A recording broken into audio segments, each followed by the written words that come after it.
ဦးဇင်းတို့ဒီကနေ့သာလာယရဏဝကတန်ရုပ်ပါဠိတော်မှာတခန္ဓနာမှတ်တမ်းတင်ထားတဲ့စိတ်တတန်ရုပ်ဆိုတာရှိပါတယ်အဲ့ဒီစိတ်တတကြွယ်နဲ့ပတ်သက်ပြီးတော့သုတ်တန်10ပုဒ်မှတ်တမ်းတင်ထားတာရှိတယ်အဲ့ဒါဦးဇင်းတို့သုတ်တန်10ပုဒ်လုံးတော့မဟောပါဘူးစမိဆက်ရာ4-5ပုဒ်လောက်တော့ပါလိမ့်မယ်နော်ဒါကြောင့်ပေတပေါင်းသူတော်ကောင်းတို့ဒီကနေ့ဦးဇင်းတို့ဘာတရားလဲလို့မေးရင်စိတ်တတကြွယ်တရားတော်လို့အဲ့ဒါလိုမှတ်ရမယ်နော်ဒီတရားတော်ကိုမဟောကြားသေးခင်မနာကြသေးခင်မှာတရားတော်အလုံးကိုဟောကြားတော်မူခဲ့တဲ့ဘုရားရှင်ကိုတော်မြတ်ရဲ့အင်မတန်အေးချမ်းကြည်လင်တော်မူတဲ့မဟာကရုဏာကိုသိစရာတရားလုံးစုံကိုသိတော်မူမြင်တော်မူတဲ့သဗ္ဗညုတဉာဏ်ဒီဟုသောပညာကိုဒုမဟာကရုဏာကိုပညာကိုနှစ်ပါးစုံတို့ဖြင့်ပြည့်စုံတော်မူတဲ့ဘုရားရှင်ကိုတော်မြတ်ကိုယုတိမြတ်တို့ရှိခိုးပူဇော်ကြအောင်စို့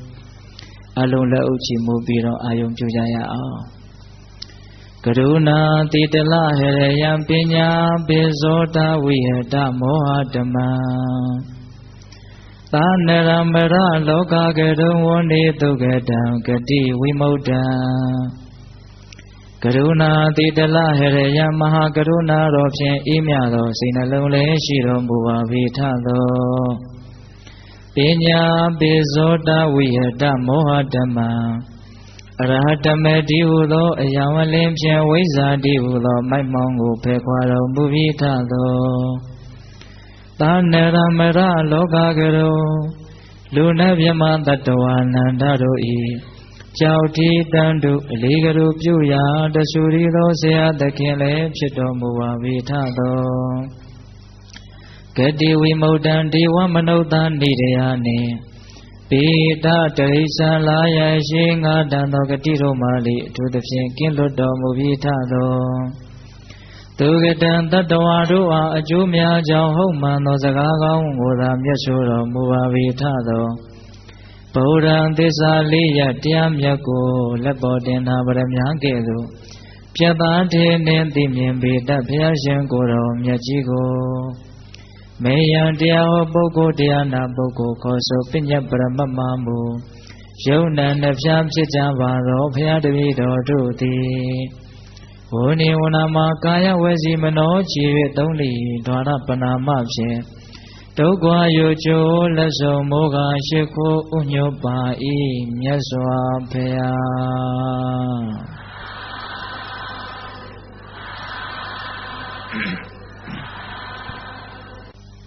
ဦးဇင်းတို့စိတ်တတန်ရုပ်ကိုအခြေခံပြီးတော့ပြောကြမယ်စိတ်တတကြွယ်အကြောင်းဒီစိတ်တတကြွယ်ကဦးဇင်းတို့တာဝိတိမြို့နဲ့ယူဇနာ30လောက်ကွာဝေးတဲ့မစ္စိကာတန္တမြို့ဆိုတာမှာတတိကြီးတူရဲ့သားဖြစ်တယ်ပေါ့နောက်တော့သူတတိဖြစ်တယ်ပေါ့သူရဲ့အထုပ္ပတ္တိကိုတော့ဦးဇင်းတို့အချင်းကျုပ်လောက်ပဲပြောမယ်နော်သူကရှေးစုတော်နဲ့လာတဲ့ပုဂ္ဂိုလ်ဆိုတော့သူမွေးဖွားလာတဲ့အခါမှာနတ်ပန်းမိုးတွေရွာတယ်လို့ဆိုတယ်စိတ်တတကြွယ်ရဲ့ထူးခြားချက်ကအဲ့ဒါလို့နဲ့သူချမ်းချမ်းသာသာကြီးပွားပြီးတော့နောက်အသက်ကြီးလာတဲ့အခါကျတော့အသက်အရွယ်လဲဟိုဦးဇင်းတို့အရန်ကြီးကြီးတဲ့အနေထားတော့မရောက်သေးပါဘူးသူတရားတို့ရတဲ့အချိန်ကမြတ်စွာဘုရားပွင့်တော်မူပြီးကသာဟိုပြင်စဝဂ္ဂီ9ဦးထဲမှာတပားအပါဝင်ဖြစ်တဲ့မဟာနံဆိုတာပိဋကတို့ကြားဦးတယ်နော်အဲ့ဒီမဟာနံမထေရမြတ်ကသာသနာပြုကြွရင်းနဲ့အဲ့ဒီမစ္စိကာတဏ္ဍမြို့ကိုရောက်တယ်ရောက်တော့ဆုံးခံကြွတော့အဲ့ဒီစိတ်ဓာတ်ကြွယ်ကဘူးတွေ့ရတယ်ပေါ့ကိလေသာကင်းငြိမ်းလို့အင်မတန်အေးချမ်းတည်ငြိမ်တဲ့ရုပ်ရည်လက္ခဏာသွားပုံလာပုံနေပုံထိုင်ပုံကိုမြင်ရတော့သူအလွန်ကြည်ညိုတယ်အဲ့ဒါနဲ့စွန်းနေပါလေလောင်စွန်းနေပါလေကပ်ပြီးတော့အရှင်မြတ်ဟောတဲ့စွန်းအနုမောဒနာတရားကိုလည်းနားလဲပြီးရောအဲ့ဒီစိတ်ဓာတ်ကြွယ်ဟာသောတပတ္တိမေညာပူညာကိုရတယ်တဲ့မြတ်စွာဘုရားရဲ့တရားကိုနာရလို့အရိယာဖြစ်တာမဟုတ်ဘူးနော်မြတ်စွာဘုရားရဲ့တပည့်တာဝကဟောတဲ့တရားကိုနာရလို့အရိယာသူတော်ကောင်းဖြစ်သွားတာအဲ့ဒီမှာတရားတရားအင်မတန်အားကြီးတာဆိုတော့သူကအင်မတန်လဲချမ်းသာတာဆိုတော့အဲ့ဒီမြို့ကြီးနဲ့မလတ်မကမ်းမှာရှိတဲ့ဦးဇင်းတို့ဂွေးပင်တော်ဆိုတာရှိတယ်ဂွေးပင်တွေပေါက်နေတဲ့တော်ကြီးပေါ့အဲ့ဒီမြေကြီးတွေအဲ့ဒီတောကိုအကုန်လုံးအဲ့ဒါဖျားမှုရှိတဲ့တန်ဃာတော်တွေကိုတူလိုက်လှူလိုက်တာပြီးတော့ကျောင်းတွေဘာတွေဆောက်ပြီးတော့ ဦးဇင်းတို့ကိုေးကြိုချောင်းလို့ဆိုကြပါစို့အဲ့ဒါဘုရားကလည်းအဲ့ဒီတော့ကြွတော့မလာသေးဘူးဒါပေမဲ့သူကလည်းပဲအဲ့ဒါဘုရားမှုရှိတဲ့တန်ခါကိုရည်မှန်းပြီးတော့လှူထားတာအဲ့ဒါနောက်တော့စိတ်ဓာတ်ကြွယ်ကနာမည်ကောင်းကအလွန်ထွက်တယ်ဉာဏ်ပညာအလွန်ထက်မြက်တယ်တရားတရားလည်းအလွန်ကောင်းတယ်ရဲစွမ်းတတ္တိလည်းရှိတယ်လို့ထက်မြက်တယ်ဆိုတဲ့နာမည်ကထွက်တယ်အဲ့ဒီတော့ဦးဇင်းတို့သာသနာမှာထင်ရှားတဲ့မထေရကြီးတွေကအဲ့ဒီမစ္စိကာတဏမြို့ကိုကြွပြီးတော့လာတယ်အဲ့ဒီကြွလာတဲ့မထေရတွေကရှင်သာရိပုတ္တရာကိုရောမြတ်ကြီးလည်းပါတယ်ပေါ့အဲ့ဒါရှင်သာရိပုတ္တရာကိုရောမြတ်ကြီးကြွလာတဲ့အခိုက်မှာပဲအဲ့ဒီရှင်သာရိပုတ္တရာကိုရောမြတ်ကြီးဟောတဲ့တရားကိုနာပြီးတော့အဲ့ဒီစိတ်ဓာတ်တကြွယ်ဟာအနာဂမိမဉ္ဇဉ်ဘုံဉဏ်ကိုရပြန်နေတဲ့နော်အနာဂံဖြစ်သွားတယ်ဆိုတော့တရားအဆင့်ကအလွန်ကြီးမြင့်သွားပြီပေါ့နော်ကာမရာဂတွေမရှိတော့ဘူးဒေါသတွေမရှိတော့ဘူးအောက်ပိုင်းတန်ရောစဉ်၅ပါးကိုသူအကုန်လုံးပယ်လိုက်နိုင်တယ်ပေါ့နော်တက္ကာယဒိဋ္ဌိရဲ့ဝိသိကိစ္စရဲ့သီလပတ္တပရမာသရဲ့လူငယ်တွေကနားလည်မလားမသိဘူးနော်တက္ကာယဒိဋ္ဌိဆိုတာထင်ရှားရှိတဲ့ယုံနံကိုငါလို့သူလို့ထင်တဲ့အမြင်မှားကိုဒါတက္ကာယဒိဋ္ဌိလို့ဆိုတယ်ဝိသိကိစ္စဆိုတာကယုံမှားတန်တရားပေါ့နော်သီလပတ္တပရမာသတန်ရောစဉ်ဆိုတာကမဂ်ကင်၈ပါးကလွဲလို့ကျန်တဲ့အကျင့်နေနဲ့ချမ်းသာတဲ့ချမ်းသာမှန်ကိုရနိုင်တယ်လို့လွဲမှားစွာထင်မြင်ယူဆတာအဲ့ဒါသီလပတ္တပရမာသနော်နောက်ပြီးတော့ကာမရာဂတန်ရောစဉ်အလုံးကိုပယ်တယ်ပြီးတော့ဗျာပါဒတန်ရောစဉ်ဒီတန်ရောစဉ်၅ပါးကိုပယ်လိုက်တယ်ပေါ့အနာဂံဖြစ်သွားပြီဆိုရင်ဒီတန်ရောစဉ်၅ပါးမရှိတော့ဘူးဒါပေမဲ့ဦးဇင်းတို့ဒီစိတ်ဓာတ်တည်းကအနာဂံအရိယာပုဂ္ဂိုလ်သာဖြစ်နေတာမြတ်စွာဘုရားကိုတခါမှသူမဖူးဘူးအဲ့ဒါနောက်တော့မဖြစ်ဘူးငါမြတ်စွာဘုရားကိုသွားပြီးတော့ဖူးမယ်ဆိုပြီးတော့သူမြတ်စွာဘုရားကိုသွားဖူးဖို့လှဲပေါင်း900လောက်နဲ့မြတ်စွာဘုရားနဲ့တန်ဃာတော်တွေကိုကန့်ဖို့အတွက်နော်ကတ်เสียလှူเสียပစ္စည်းတွေအပြည့်တင်ပြီးတော့သွားတာပါပဲအဲ့ဒါလမ်းမှာသူစရဲချတဲ့နေရာတိုင်းမှာနော်နတ်တွေကသူ့ရဲ့ပေသက်ကိုကျွေးတယ်သူ့ရဲ့လှဲတွေပေါ်ကိုလည်းနတ်တွေကအများကြီးတင်ပေးတာအဲ့ဒါသူ့ပစ္စည်းဘာမှကိုမသုံးရဘူးဟိုရောက်တော့လည်းသူ့ပစ္စည်းကိုဘာမှမသုံးရဘူးနတ်တွေကသူ့ကိုလက်ဆောင်ပေးတာနဲ့ပဲမြတ်စွာဘုရားကိုလှူရတာအဲ့ဒါလောက်ဘုန်းကြီးပြောမယ်ဆိုရင်တော့ဘုံကံကြီးမားတဲ့ပုဂ္ဂိုလ်ပေါ့နော်အဲ့ဒါနဲ့နောက်တော့ဦးဇင်းတို့အဲ့ဒီအကြောင်းအရာလေးတော့အတူချုပ်ပဲပြောပါမယ်ရှင်အနန္ဒာကမြတ်စွာဘုရားကိုလျှောက်တယ်ဒီစိတ်ဓာတ်တကြယ်ဟာအလုံးကိုဘုံကြီးတဲ့လူပဲဘာကြောင့်သူ့မှာဒီလိုအင်မတန်ကြီးကျယ်တဲ့ဘုံကံမကြီးကျယ်တဲ့အကျိုးပေးချမ်းသာကိုသူရတယ်လေနတ်တွေကတောင်သူ့ကိုလာရောက်ပြီးတော့လက်ဆောင်ပေးရတဲ့အနေအထားရှိအဲ့ဒီမှာမြတ်စွာဘုရားကဒါလည်းသူပြုခဲ့တဲ့အကြောင်းအားလျော်စွာဖြစ်ကြတာလောကကြီးကဘာမှအကြောင်းတရားမဲ့ဖြစ်တာမရှိဘူးဖြစ်เสียရှိရင်ဖြစ်တယ်ဖြစ်เสียမရှိရင်မဖြစ်ဘူးအဲ့တော့သူဖြစ်တဲ့အကြောင်းကဘာကြောင့်ဖြစ်တာတုံးဆိုတော့တခုသောဘဝတုန်းကတိတိကျကျပြောရရင်ကတ္တပမြတ်စွာဘုရားရဲ့သာသနာတော်မှာသူယဟန်တစ်ပါးကိုသူစွမ်းနေအများကြီးလှူပြီးတော့သူဆုတောင်းတာပန်းနေလည်းသူလှူပြီးတော့ဆုတောင်းတာနော်သူမွေးဖွားလာရင်ပန်းပိုးတွေရွာပါစေသူ့ရဲ့ဘဝဟာပန်းခင်းသောလမ်းကိုရှောက်ရတယ်လို့အရှင်ပြေပါစေအဲ့လိုလှူဒန်းပြီးတော့ဆုတောင်းတဲ့ဘဝတုန်းကအံ့ဩစရာကောင်းတယ်သူမုတ်ဆိုးတယောက်ဘဝအနေနဲ့သူဆုတောင်းပြီးတော့လှူဒန်းပြီးတော့ဆုတောင်းတာနော်အဲ့ဒီတုန်းကသူကဘဒုမုဒ္ဒရာမြတ်စွာဘုရားလက်ထက်တုန်းကနောက်တစ်ချိန်ဘုရားတဆူဆူရဲ့လက်ထက်မှာနော်ပညာအရာမှာဥပဒကာတွေရဲ့ဘက်ကသူကတိတိကျကျပြောရရင်သူရတဲ့ဧတတကတရားဟောတဲ့နေရာမှာဧတတရတာနော်ဓမ္မဂတိကအရာမှာဧတတရတာဟုတ်ရဲ့လားအဲ့ဒါသူကဘုဒ္ဓမုဒ္ဒရာမြတ်စွာဘုရားရဲ့လက်ထက်မှာသူကုသိုလ်ကောင်းမှုအကြီးအကျယ်ပြုတ်ပြီးတော့ဆုတောင်းခဲ့တာပါသူဗျာဒိတ်ကတော့သူရပေးတာနော်ဒါပေမဲ့လို့ဗျာဒိတ်ရပြီးသားပုဂ္ဂိုလ်တူတယောက်ဘဝတန်တရားမှာကံကြမ္မာပြစ်ချရာကိုသူရောက်ရတယ်ဘုဆိုးဘဝဖြစ်တယ်အဲ့ဒီကတ္တဗမြတ်စွာဘုရားရဲ့သာသနာမှာဒါပေမဲ့လို့သူ့မှာအသိဉာဏ်ရှိတယ်မျိုးရိုးအရာဖြစ်ရပေမဲ့လို့သူ့မှာသိတတ်တဲ့မြင်တတ်တဲ့ဉာဏ်ရှိတယ်ပေါ့အဲ့ဒါနဲ့အဲ့ဒီယဟနာမထေရမြတ်တစ်ပါးကိုသူလှူဒန်းပြီးတော့ဆုတောင်းမှုပြုခဲ့လို့အဲ့ဒီသူ့ရဲ့ကောင်းမှုရဲ့အကျိုးဆက်ကိုသူခံစားရတာလို့မြတ်စွာဘုရားကတော့အဲ့ဒီမှာအသေးစိတ်ဟောပါတယ်ဒါကဥစဉ်တို့ဒီစိတ်ဓာတ်ကြွယ်ရဲ့အကြောင်းလေးကိုသူနဲ့ပတ်သက်ပြီးတော့နောက်ဆက်တွဲဖြစ်ပေါ်လာတဲ့အဖြစ်အပျက်တွေကိုမှတ်တမ်းတင်ထားတာတွေကိုပြောခြင်းလို့အခြေခံလေးအနည်းလေးကိုပဲဥစဉ်ကပြောလိုက်တာဟ ဟုတ်ရဲ့လားသူ့အကြောင်းအရာအကျေကတော့ဒါဗုဒ္ဓဝင်ကျမ်းဂန်တွေထဲမှာအကုန်လုံးအပြည့်အစုံပါပြီးသားပါဟုတ်ရဲ့လားအဲ့တော့ဦးဇင်းတို့ဒီစိတ်ဓာတ်ကြွယ်ဟာသူကဘယ်လိုဝါသနာကြီးလဲဆိုတော့ဘုန်းကြီးတွေနဲ့တွေ့လို့ရှိရင်သူတရားနာတယ်ဆရာတော်တန်ဃာတော်တွေကဟောလို့ရှိရင်ရိုးရိုးသေးသေးနားတယ်မှတ်သားတယ်မသိရင်လည်းမေးမယ်ပေါ့အကယ်၍တန်ဃာတော်တွေကမဟောဘူးဆိုရင်အဲ့ဒီတန်ဃာတော်တွေကိုသူကဟောတယ်တဲ့ဒီအချက်လေးကတော့မှတ်သားစရာပဲနော်ဘုန်းကြီးတွေဟောတဲ့တရားကိုသူနာတယ်အကယ်၍ဘုန်းကြီးတွေကမဟောဘူးဆိုရင်တော့သူကဟောလိမ့်မယ်တဲ့သူ့မှာဟောနိုင်တဲ့အသိဉာဏ်ကလည်းရှိထားတာနော်သူကအနာဂံပိဋကသုံးပုံကိုဆောင်တယ်လို့ဆိုတယ်နော်လောကုတ္တရာတရားထုအရာလည်းသူကအနာဂံမိမက်ကိုရပြီးသားနော်ကိုယ်တွေ့တရားရှိပြီးသားပေါ့လူငယ်တွေနားလည်အောင်ပြောရရင်နော်စာတွေ့အရာလည်းပဲသူကမြတ်စွာဘုရားဟောထားတဲ့တရားတော်တွေကိုပိဋကသုံးပုံကိုဆောင်တဲ့ပုဂ္ဂိုလ်ပေါ့စိတ္တတကြွယ်ကဒါကြောင့်သူဟောရင်ဟောတယ်မဟောရင်နာတယ်နာရင်နာတယ်မနာရင်ဟောတယ်ဒါသူရဲ့ဝါသနာပေါ့ဒါကြောင့်ဦးဇင်းတို့ဒီနေ့တော့သူဆောက်လုပ်ထားတဲ့ကျောင်းမှာတန်ဃာတော်အရှင်မြတ်တွေကတရားဆွေးနွေးကြရင်းနဲ့အမြင်တွေကမတူဘူးဖြစ်တယ်ဘလို့ဆွေးနွေးကြတာလဲဆိုတော့ငါရှင်တို့တဲ့ဟောဒီလောကကြီးမှာတန်ရောစဉ်ဆိုတဲ့တရားရယ်တန်ရောစနိယဆိုတဲ့တရားရယ်ဟာတူသလားမတူဘူးလားတန်ရောစဉ်ဆိုတာကဆွဲလန်းတွေ့တာတတ်တဲ့သဘောတရားပေါ့တန်ရောစနိယဆိုတာကဆွဲလန်းတွေ့တာအပ်တဲ့တရားပေါ့ဒါကစာလို့ဖြစ်နေတယ်နော်တဲ့ပြောရရင်တန်ရောစဉ်ဆိုတာကဆွဲလန်းတတ်တဲ့အရာတန်ရောစနိယဆိုတာကအဆွဲလန်းခံရတဲ့အရာဟုတ်လားအဲ့ဒီတန်ရောဇနတရားနဲ့တန်ရောဇနိယတရားဒီတရားနှစ်ခုဟာအ내အတိတ်ပဲလဲထူးတယ်တရားလဲထူးတယ်တချို့တန်ဃာတွေကအဲ့လိုပြောကြတယ်တချို့တန်ဃာတွေကဟေးအ내အတိတ်ပဲကတော့အတူတူပဲအပေါ်ယံတရားလောက်တန်ထူးတာလူငယ်တွေနားလည်အောင်ပြောရရင်တော့အတိတ်ပဲလဲအတူတူပဲဝေါဟာရလဲအတူတူပဲ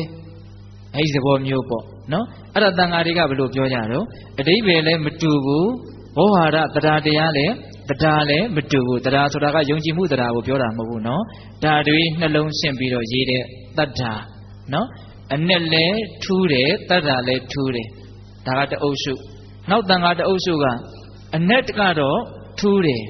ဟောအ내ကတော့မထူးဘူးအတူတူပဲတတ္ထာသာထူးတယ်ဆိုပြီးတော့အဲ့ဒီတန်ဃာတွေကအဲ့ဒီအယူအဆနဲ့ပတ်သက်ပြီးတော့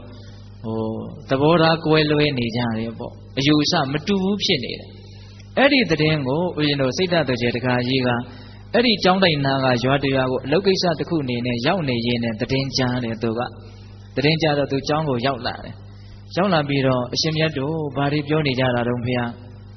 အဲ့မှာတန်ဃာတွေကသူ့ကိုရှင်းပြတယ်တကာကြီးတို့အခုဒီမှာပြောနေကြတာတန်ရောစဉ်ဆိုတဲ့တရားနဲ့တန်ရောဇနိယဆိုတဲ့တရားဟာအတူတူပဲလားသို့မဟုတ်မတူဘူးလားဒါကိုတို့ပြောနေကြတာတချို့ကလည်းမတူဘူးတချို့ကလည်းတူတယ်လို့ပြောနေတယ်အဲ့လိုပြောတော့စိတ်ဓာတ်ကြွယ်တကာကြီးကအရှင်ဘုရားတို့တဲ့တပည့်တော်ရှောက်ပြရစီဦးဇင်းအချင်းချုပ်တွေပဲပြောမယ်နော်တန်ရောစဉ်ဆိုတဲ့တရားနဲ့တန်ရောဇနိယဆိုတဲ့တရားဟာအ내အတိတ်ပဲလည်းမတူပါဘူးဘုရားတဲ့တတ္ထာလည်းမတူပါဘူးတဲ့ဘာမှမတူဘူးတဲ့နော်အဲ့ဒီနေရာမှာသူကဘာပြောလဲဆိုတော့အရှင်ဘုရားတဲ့ပညာရှိတဲ့ပုဂ္ဂိုလ်တွေကဥပမာနဲ့ပြောလို့ရှိရင်လွယ်လွယ်ကူကူနားလည်တဲ့သဘောရှိပါတယ်တဲ့ဒါကြောင့်တပည့်တော်ဥပမာနဲ့အရှင်ဘုရားတို့ကိုလျှောက်ထားပါမယ်တဲ့ပိဋကရေတန်ဃာတော်တွေကိုတကာကြီးကပြန်ပြီးတော့ပြောနေတာနော်ဒါလည်းသူကလည်းပြောနိုင်တဲ့အစွမ်းရှိလို့ပေါ့ဟုတ်ရဲ့လားအဲ့ဒီမှာဘာပြောတုံးဆိုတော့အရှင်ဘုရားတို့တဲ့နတ်ဖြူကြီးတကောင်နဲ့နက်နက်ကြီးတကောင်နွားအဖြူကြီးတကောင်နဲ့နွားအနက်ကြီးတကောင်ကိုနော်နှစ်ဖားကျိုးတစ်ချောင်းနဲ့ထိုးထားလိုက်တယ်ကျိုးတစ်ချောင်းနဲ့ခြိထားလိုက်တယ်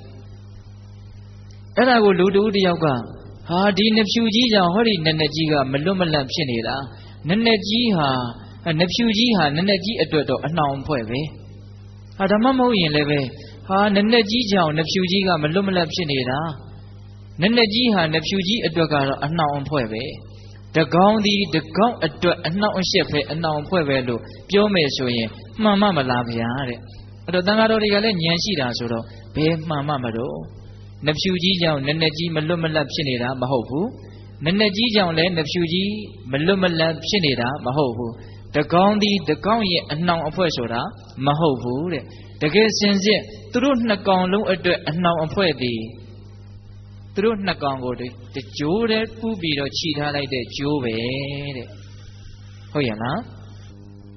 တကယ်စင်စစ်အဲ့ဒီနွားနှစ်ကောင်အတွက်အနှောင်အဖွဲ့ဟာတကောင်သည်တကောင်ရဲ့အနှောင်အဖွဲ့မဟုတ်ဘူးနော်တပါးကြိုးတစ်ချောင်းလေးဖြစ်နေတဲ့အဲ့ဒီကြိုးသည်သာလေအဲ့ဒီနှစ်ကောင်အတွက်အနှောင်အဖွဲ့ပါတဲ့ဟုတ်ရဲ့လားအဲ့ဒီမှာဒကာကြီးကဘာဆက်ပြီးတော့ရှင်းပြလဲဆိုတော့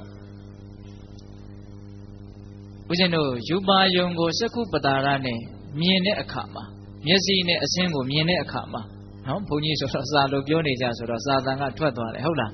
နော်မျက်စိနဲ့အဆင်းကိုမြင်တဲ့အခါမှာကြိုက်เสียလို့မမောเสียလို့ထင်လို့ရှိရင်လူကျင်နေရကျင်နေဆိုတဲ့သန္နရာဂသဘောတရားမျိုးဖြစ်လာတယ်ဟုတ်လားအဲ့လိုဖြစ်လာတဲ့ကိစ္စမှာအစင်းဟာလည်းပဲမျက်စိရဲ့အနှောင်အဖွဲ့မဟုတ်မျက်စိဟာလည်းအစင်းရဲ့အနှောင်အဖွဲ့မဟုတ်နော်ဆိုလိုတာကမျက်စိကအစင်းရဲ့အနှောင်အဖွဲ့မဟုတ်တယ်လို့အစင်းကလည်းမျက်စိရဲ့အနှောင်အဖွဲ့မဟုတ်တကယ်တော့ကတော့သူတို့နှစ်ခုတွေ့ဆုံပြီးတော့မှဖြစ်လာတဲ့နော်သန္နရာဂဆိုတဲ့ဆွဲလန်းမမောမှုတည်တာနဲ့သူတို့နှစ်ခုအတွက်အနှောင်အဖွဲ့ပါတဲ့ဟုတ်လားဒါကြောင့်နှောင်ဖွဲ့တတ်တဲ့တရားနဲ့အနှောင်ဖွဲ့ခံရမယ့်တရားဟာမတူဘူးဆိုတာကိုသူကနည်းနည်းရှင်းပြတာနော်အဲ့ဒါလိုပဲနားနဲ့အတန်ကိုကြားတဲ့ကိစ္စမှာအတန်ဟာလည်းနားအတွက်အနှောင်အဖွဲ့မဟုတ်ဘူးနားဟာလည်းအတန်အတွက်အနှောင်အဖွဲ့မဟုတ်တကယ်တမ်းကတော့အဲ့ဒီနှစ်ခုတွေ့ဆုံပြီးတော့နောက်မှာဖြစ်လာတဲ့သန္နရာဂဆိုတဲ့လူချင်းမမောမှုတည်တာလည်းအနှောင်အဖွဲ့ဖြစ်တယ်တဲ့ဟုတ်ရဲ့လားဒါကြောင့်ပိဋကပေါင်းတော်ကောင်းတို့ဒွါရ6ပါးအာယုံ6ပါးကိုချဲ့ထွင်ပြီးတော့နားလည်ရမယ်နော်မြင်နေကြားတယ်နားတယ်စားတယ်ထိတယ်တွေးတယ်သူ့အတွဲနဲ့သူမရှိဘူးလားရှိတယ်ပြောလို့ရင်းကဒီဒွါရသည်လည်းပဲအာယုံရဲ့အနှောင်အဖွဲ့မဟုတ်ဘူးအာယုံသည်လည်းပဲဒွါရရဲ့အနှောင်အဖွဲ့မဟုတ်ဘူးတကယ်တမ်းကတော့အာယုံနဲ့ဒွါရနဲ့တွေ့ပြီးတဲ့နောက်မှာဖြစ်လာတဲ့သန္နရာဂတည်တာလေအာယုံဒွါရတို့ရဲ့အနှောင်အဖွဲ့ပါတဲ့အဲ့ဒါလိုနည်းနည်းရှင်းပြတော့တန်ဃာတော်တွေကဒကာကြီးရဲ့ဘဝဟာအရာတော်လိုက်တာမြတ်စွာဘုရားရဲ့တရားကိုလေးလေးနက်နက်သိမြင်ပြီးတော့သူတစ်ပါးနားလည်အောင်ရှင်းပြနိုင်တဲ့ဉာဏ်နဲ့ပြည့်စုံဟာတင့်ရဲ့ဘဝဟာအလွန်အရတော်တယ်လို့ချီးမွမ်းကြတယ်တဲ့အဲ့ဒါဦးဇင်းတို့တန်ယောဇနသုတ်တံဆိုပြီးတော့ဒါမှတ်တမ်းတင်ထားတယ်ဒကာကြီးရဲ့စိတ်ဓာတ်တကြွယ်ရဲ့သဘောတဘာဝကိုဒကာသမားတို့ဦးဇင်းတို့နည်းနည်းအကဲခတ်နိုင်အောင်ဒါဦးဇင်းကပြောပြတာနော်ဒါသူကိုယ်တိုင်ပြောခွင့်ကြုံလာရင်ပြောမယ်ပေါ့ဒါပေမဲ့သူကပြောပြီးတော့ပြီးနေတာလားဆိုတော့မဟုတ်မသိရင်လည်းသူမေးမယ်တနေ့တော့ဦးဇင်းတို့တန်ဃာတော်ရှင်မြတ်တွေကိုသူအိမ်ပင့်ပြီးတော့ဆွမ်းကတ်တယ်အဲ့ဒါကရင်နဲ့ဆွမ်းဖုံးပေးပြီးတော့ဘာလျှောက်လဲဆိုတော့အရှင်ဘုရားတို့တဲ့မြတ်စွာဘုရားကအထူးထူးသောဓာတ်ထူးခြားသောဓာတ်ဆိုပြီးတော့ဓာတ်တွေနဲ့ပတ်သက်ပြီးတော့မြတ်စွာဘုရားဟောထားတာတွေရှိပါတယ်ဘုရားတဲ့အဘယ်မျှဖြင့်ထူးခြားသောဓာတ်ကိုမြတ်စွာဘုရားဟောထားပါသလဲတဲ့ဆိုလိုတာကဓာတ်တွေဟာဘယ်နှပါးရှိပါသလဲလို့သူကမေးတာဒီနေရာမှာဓာတုဆိုတဲ့ပါဠိစကားကိုဓာတ်လို့ဗမာမှုပြုတ်ထားတာနော်ဓာတ်ဆိုတာကဦးဇင်းတို့ဗမာတွေကကိုယ်ပိုင်စကားလို့တောင်မှသုံးနေကြတာမရှိဘူးလားရှိတယ်နော်ဦးဇင်းတို့ဓာတ်ခဲဆိုရင်လည်းဟုတ်လားပတိကိုဘယ်လိုခေါ်တော့ဓာတ်ခဲတဲ့ဟုတ်လားဓာတ်မီးတဲ့ပြောတာကြီးအများကြီးရှိတယ်နော်ဓာတ်တွေနဲ့သုံးပြီးတော့ပြောတာမရှိဘူးလားရှိတယ်အခုဒီဟာလဲဓာတ်နော်ဓာတ်ဆိုတာဓာတုဆိုတဲ့ပါဠိစကားကိုဗမာမှုပြုတ်ထားတာဓာတ်ဆိုတဲ့စကားဓာတုဆိုတဲ့စကားဟာဗမာလိုတကယ်ဓာတ်ရဲ့အဓိပ္ပာယ်ကဘာလဲဆိုရင်သူ့သဘောသူဆောင်တာကိုဓာတ်လို့ဆိုတာဒါကိုဦးဇင်းတို့လေဒီစတော်ကြီးရေးထားတာရှိတယ်လေခန္ဓာအာယတနာဓာတ်သစ္စာလင်္ကာကျမ်းဆိုတာအဲ့ဒီထဲမှာဓာတ်နဲ့ပတ်သက်ပြီးတော့စတော်ကြီးကဘယ်လိုရေးလဲဆိုတော့တရဝါလိုပုဂ္ဂိုလ်အကြိုက်မလိုက်မစားမငယ်ညာပဲကျောင်းအားလျော်စွာသူချင်းရာနဲ့သူတဘာဝသူကိစ္စကိုဆောင်ရသမှုအကြောင်းပြု၍ဓာတ်ဟုတင်ညာအစဉ်လာ၏နော်တရဝါအလိုပုဂ္ဂိုလ်အကြိုက်မလိုက်မစားမငဲ့ညာပဲကျောင်းအားလျော်စွာသူချင်းရာနဲ့သူတဘာဝသူကိစ္စကိုဆောင်ရသမှုအကြောင်းပြု၍ဓာတ်ဟုတင်ညာအစဉ်လာ၏တဲ့မရှင်းဘူးလားရှင်းတယ်နော်သူသဘောသူဆောင်ပြီးတော့ဖြစ်သွားတာနော်ပုဂ္ဂိုလ်တ attva ဖြစ်စေခြင်းတဲ့အတိုင်းဖြစ်တာမျိုးမဟုတ်ဘူးမဖြစ်စေခြင်းလို့မဖြစ်တာလည်းမဟုတ်ဘူးသူသဘောတိုင်းသူဖြစ်သွားတာဘယ်သူမှသူ့ကိုဝင်ရောက်ပြီးတော့အလျှော့အတင်းဝင်ရောက်ခြေလေလို့မရဘူးဆိုတဲ့အဓိပ္ပာယ်ပေါ့ဟုတ်လားဓာတ်ရဲ့အဓိပ္ပာယ်ကအဲ့ဒါပဲ အဲ့ဒါလို့ဓာတ်တွေဟာအထူးထူးပြားပြားတစ်ခုနဲ့တစ်ခုမတူတဲ့ဓာတ်တွေလောကမှာရှိတယ်တဲ့အဲ့ဒီကွဲပြားခြားနားတဲ့ဓာတ်တွေကိုမြတ်စွာဘုရားဘယ်လောက်ထိဟောထားသလဲတဲ့အဲ့ဒါကိုသူကမေးတာမေးတော့တန်ဃာတော်တွေကမထေကြီးတွေကမဖြေဘူးမဖြေဘူးဆိုတာကမသိလို့မဟုတ်ဘူးဘလို့ဖြေရမလဲဆိုတာကိုကောင်းကောင်းနားမလဲတာပြီးတော့စိတ်ထဲကမရဲတာလည်းဖြစ်မယ်ပေါ့နော်မရဲတာလည်းဖြစ်မယ်အဲ့ဒါဦးဇင်းတို့မင်းကုန်းစတော်ဘုရားကြီးဟောထားတာကတော့မဖြေဝံ့ဘူးဆိုတာလေးသုံးနှုံးထားတာတွေ့ရမသိလို့တော့မဟုတ်အဲ့လိုမေးတော့မဖြေတော့တက္ကကြီးကဒုတိယကြိမ်ထပ်ပြီးတော့မေးတယ်မဖြေဘူးတတိယကြိမ်မေးတယ်အဲ့ဒီလိုမေးတော့အဲ့ဒီတန်ဃာတော်တွေကအငယ်ဆုံးမထေဖြစ်တဲ့ဣတိဒဋ္ဌမထေဆိုတာပါတယ်အဲ့ဒီမထေကတကယ်တမ်းကတော့သူယဟန္တာပုဂ္ဂိုလ်ပဲသူကလည်းရေစွမ်းတတ္တိနဲ့ပြည့်စုံတဲ့ပုဂ္ဂိုလ်ပေါ့အဲ့ဒီဣတိဒဋ္ဌမထေကမထေကြီးတွေဖြေမလားဆိုပြီးတော့သူကစောင့်နေတာဘယ်အပန်းကမှမဖြေတော့မဖြစ်ချေဘူးဆိုပြီးတော့သူကထပြီးတော့အကြီးဆုံးမထေကြီးကိုလက်အုပ်ချပြီးတော့ရှင်ဘုရားတပည့်တော်တက္ကကြီးမေးလာတဲ့ပြဿနာကိုဖြေရှင်းပေးရရှိတိုင်ငါရှင်ဣတိဒဋ္ဌဖြေရှင်းမှာခွင့်ပြုတယ်အဲ့ဒါလို့ခွင့်ပြုတော့မှအဲ့ဒီဣတိဒဋ္ဌမထေကတက္ကကြီးတဲ့မြတ်စွာဘုရားဟာအထူးထူးအပြားပြားကွဲပြားနေတဲ့ဓာတ်တွေကို18မျိုးဟောထားတာရှိတယ်တဲ့ဘယ်နှမျိုးဟောထားလဲ18မျိုးဟောထားတယ်အဲ့ဒီတည်းကတချို့တရားတော်မတွေကသိပြီးသားဖြစ်မယ်တချို့လည်းပဲတချို့တဝက်သိထားတာရှိလိမ့်မယ်ဟုတ်ရဲ့လားအဲ့ဒါကိုဦးဇင်းတို့လွယ်လွယ်ကူကူနားလည်အောင်မှတ်မိအောင်ပြောရမယ်နော်အေးအဲ့ဒီဓာတ်18ပါးကဘာတွေလဲဆိုတော့သူကတော့အတွဲလိုက်လေးသွားတာဗျနော်စက္ခုဓာတ်ရူပဓာတ်စက္ခုဝိညာဏဓာတ်တဲ့တတွဲသုံးခုတတွဲပြောလိုက်တယ်နော်စက္ခုဓာတ်ရူပဓာတ်စက္ခုဝိညာဏဓာတ်ဗမာလိုပြောရရင်တော့မျက်စိဓာတ်အစင်းဓာတ်မြင်သိစိတ်ဓာတ်ပေါ့နော်မြင်သိမှုဓာတ်ပေါ့နော်မျက်စိကိုဓာတ်တစ်မျိုးပေါ့တဲ့တဲ့ပြောရတော့ဒီစက္ခုပတာရတန်ကောင်းလေးလောက်ရှိတဲ့နော်မြင်တတ်တဲ့သဘောကလေးပေါ့နော်မြင်တတ်တဲ့သဘောကလေးဒါလေးပျက်စီးသွားလို့ရှိရင်စိတ်တွေကျန်တဲ့အင်္ဂါအစိတ်ပိုင်းတွေအကုန်ရှိပါလေနဲ့မြင်တယ်ဆိုတာဘဝမှာမဖြစ်နိုင်တော့နော်သူကမြင်တဲ့ကိစ္စမှာသူအရေးအကြီးဆုံးပဲစက္ခုပတာရကဟုတ်တယ်မဟုတ်လားကျန်တာတွေအကုန်မကျွမရင်းရှိနေတယ်စိတ်တွေလည်းအကုန်ကောင်းနေတယ်ဒီစက္ခုပတာရဆိုတဲ့တန်ကောင်းလောက်ရှိတဲ့အကြည်တည်းလေးပျက်စီးသွားတာနဲ့ဒီလူသားဟာဒီဘဝမှာဘယ်လိုမှသူမမြင်နိုင်တော့ဟုတ်လားဒါကြောင့်ဒီစက္ခုဓာတ်ဆိုတာဟာမြင်တဲ့ကိစ္စမှာမြင်စေတတ်တဲ့သဘောကလေးပေါ့ဒီပြင်တခြားဘယ်မှာမှမရှိဘူးเนาะသူ့မှာပဲရှိတယ်ဒါကြောင့်မတူဘူးသူကအင်မတန်ထူးခြားတယ်ပေါ့သဘောပေါက်ရဲ့လားအေးအဲ့ဒီစက္ခုဓာတ်တဲ့နောက်ပြီးတော့ဗာဓာတ်ရှိတယ်အစင်းဓာတ်တဲ့ပါဠိလိုကြတော့ရူပပေါ့เนาะအစင်းဓာတ်เนาะဒီအစင်းဆိုတာကဦးဇင်းတို့ပိဋကပေါင်းသူတော်ကောင်းတို့အားလုံးကြားဖို့ပါတယ်ရုပ်တွေထဲမှာအ ਨੇ ဆုံးတော့အထက်ကလာရုပ်8ခုစုပြီးတော့နေကြတယ်ဆိုတာတော့ကြားဘူးတယ်မဟုတ်လားเนาะအဲ့ဒီထဲမှာပါတော့ဝဏ္ဏဆိုတဲ့အစင်းပါတယ်เนาะနေရာတိုင်းမှာเนาะရုပ်တွေတိုင်းမှာအစင်းဆိုတာရှိတယ်ဟိုမြင်ရတာမမြင်ရတာတော့ကွာလိမ့်မယ်ဆိုကြပါစို့ဦးဇင်းတို့အခုနတ်တွေတစေတွေတရေတွေလွယ်လွယ်ပဲပြောကြပါစို့သူတို့မှလည်းအစင်းရှိတာပဲဒါပေမဲ့ဦးဇင်းတို့မြင်ရသလား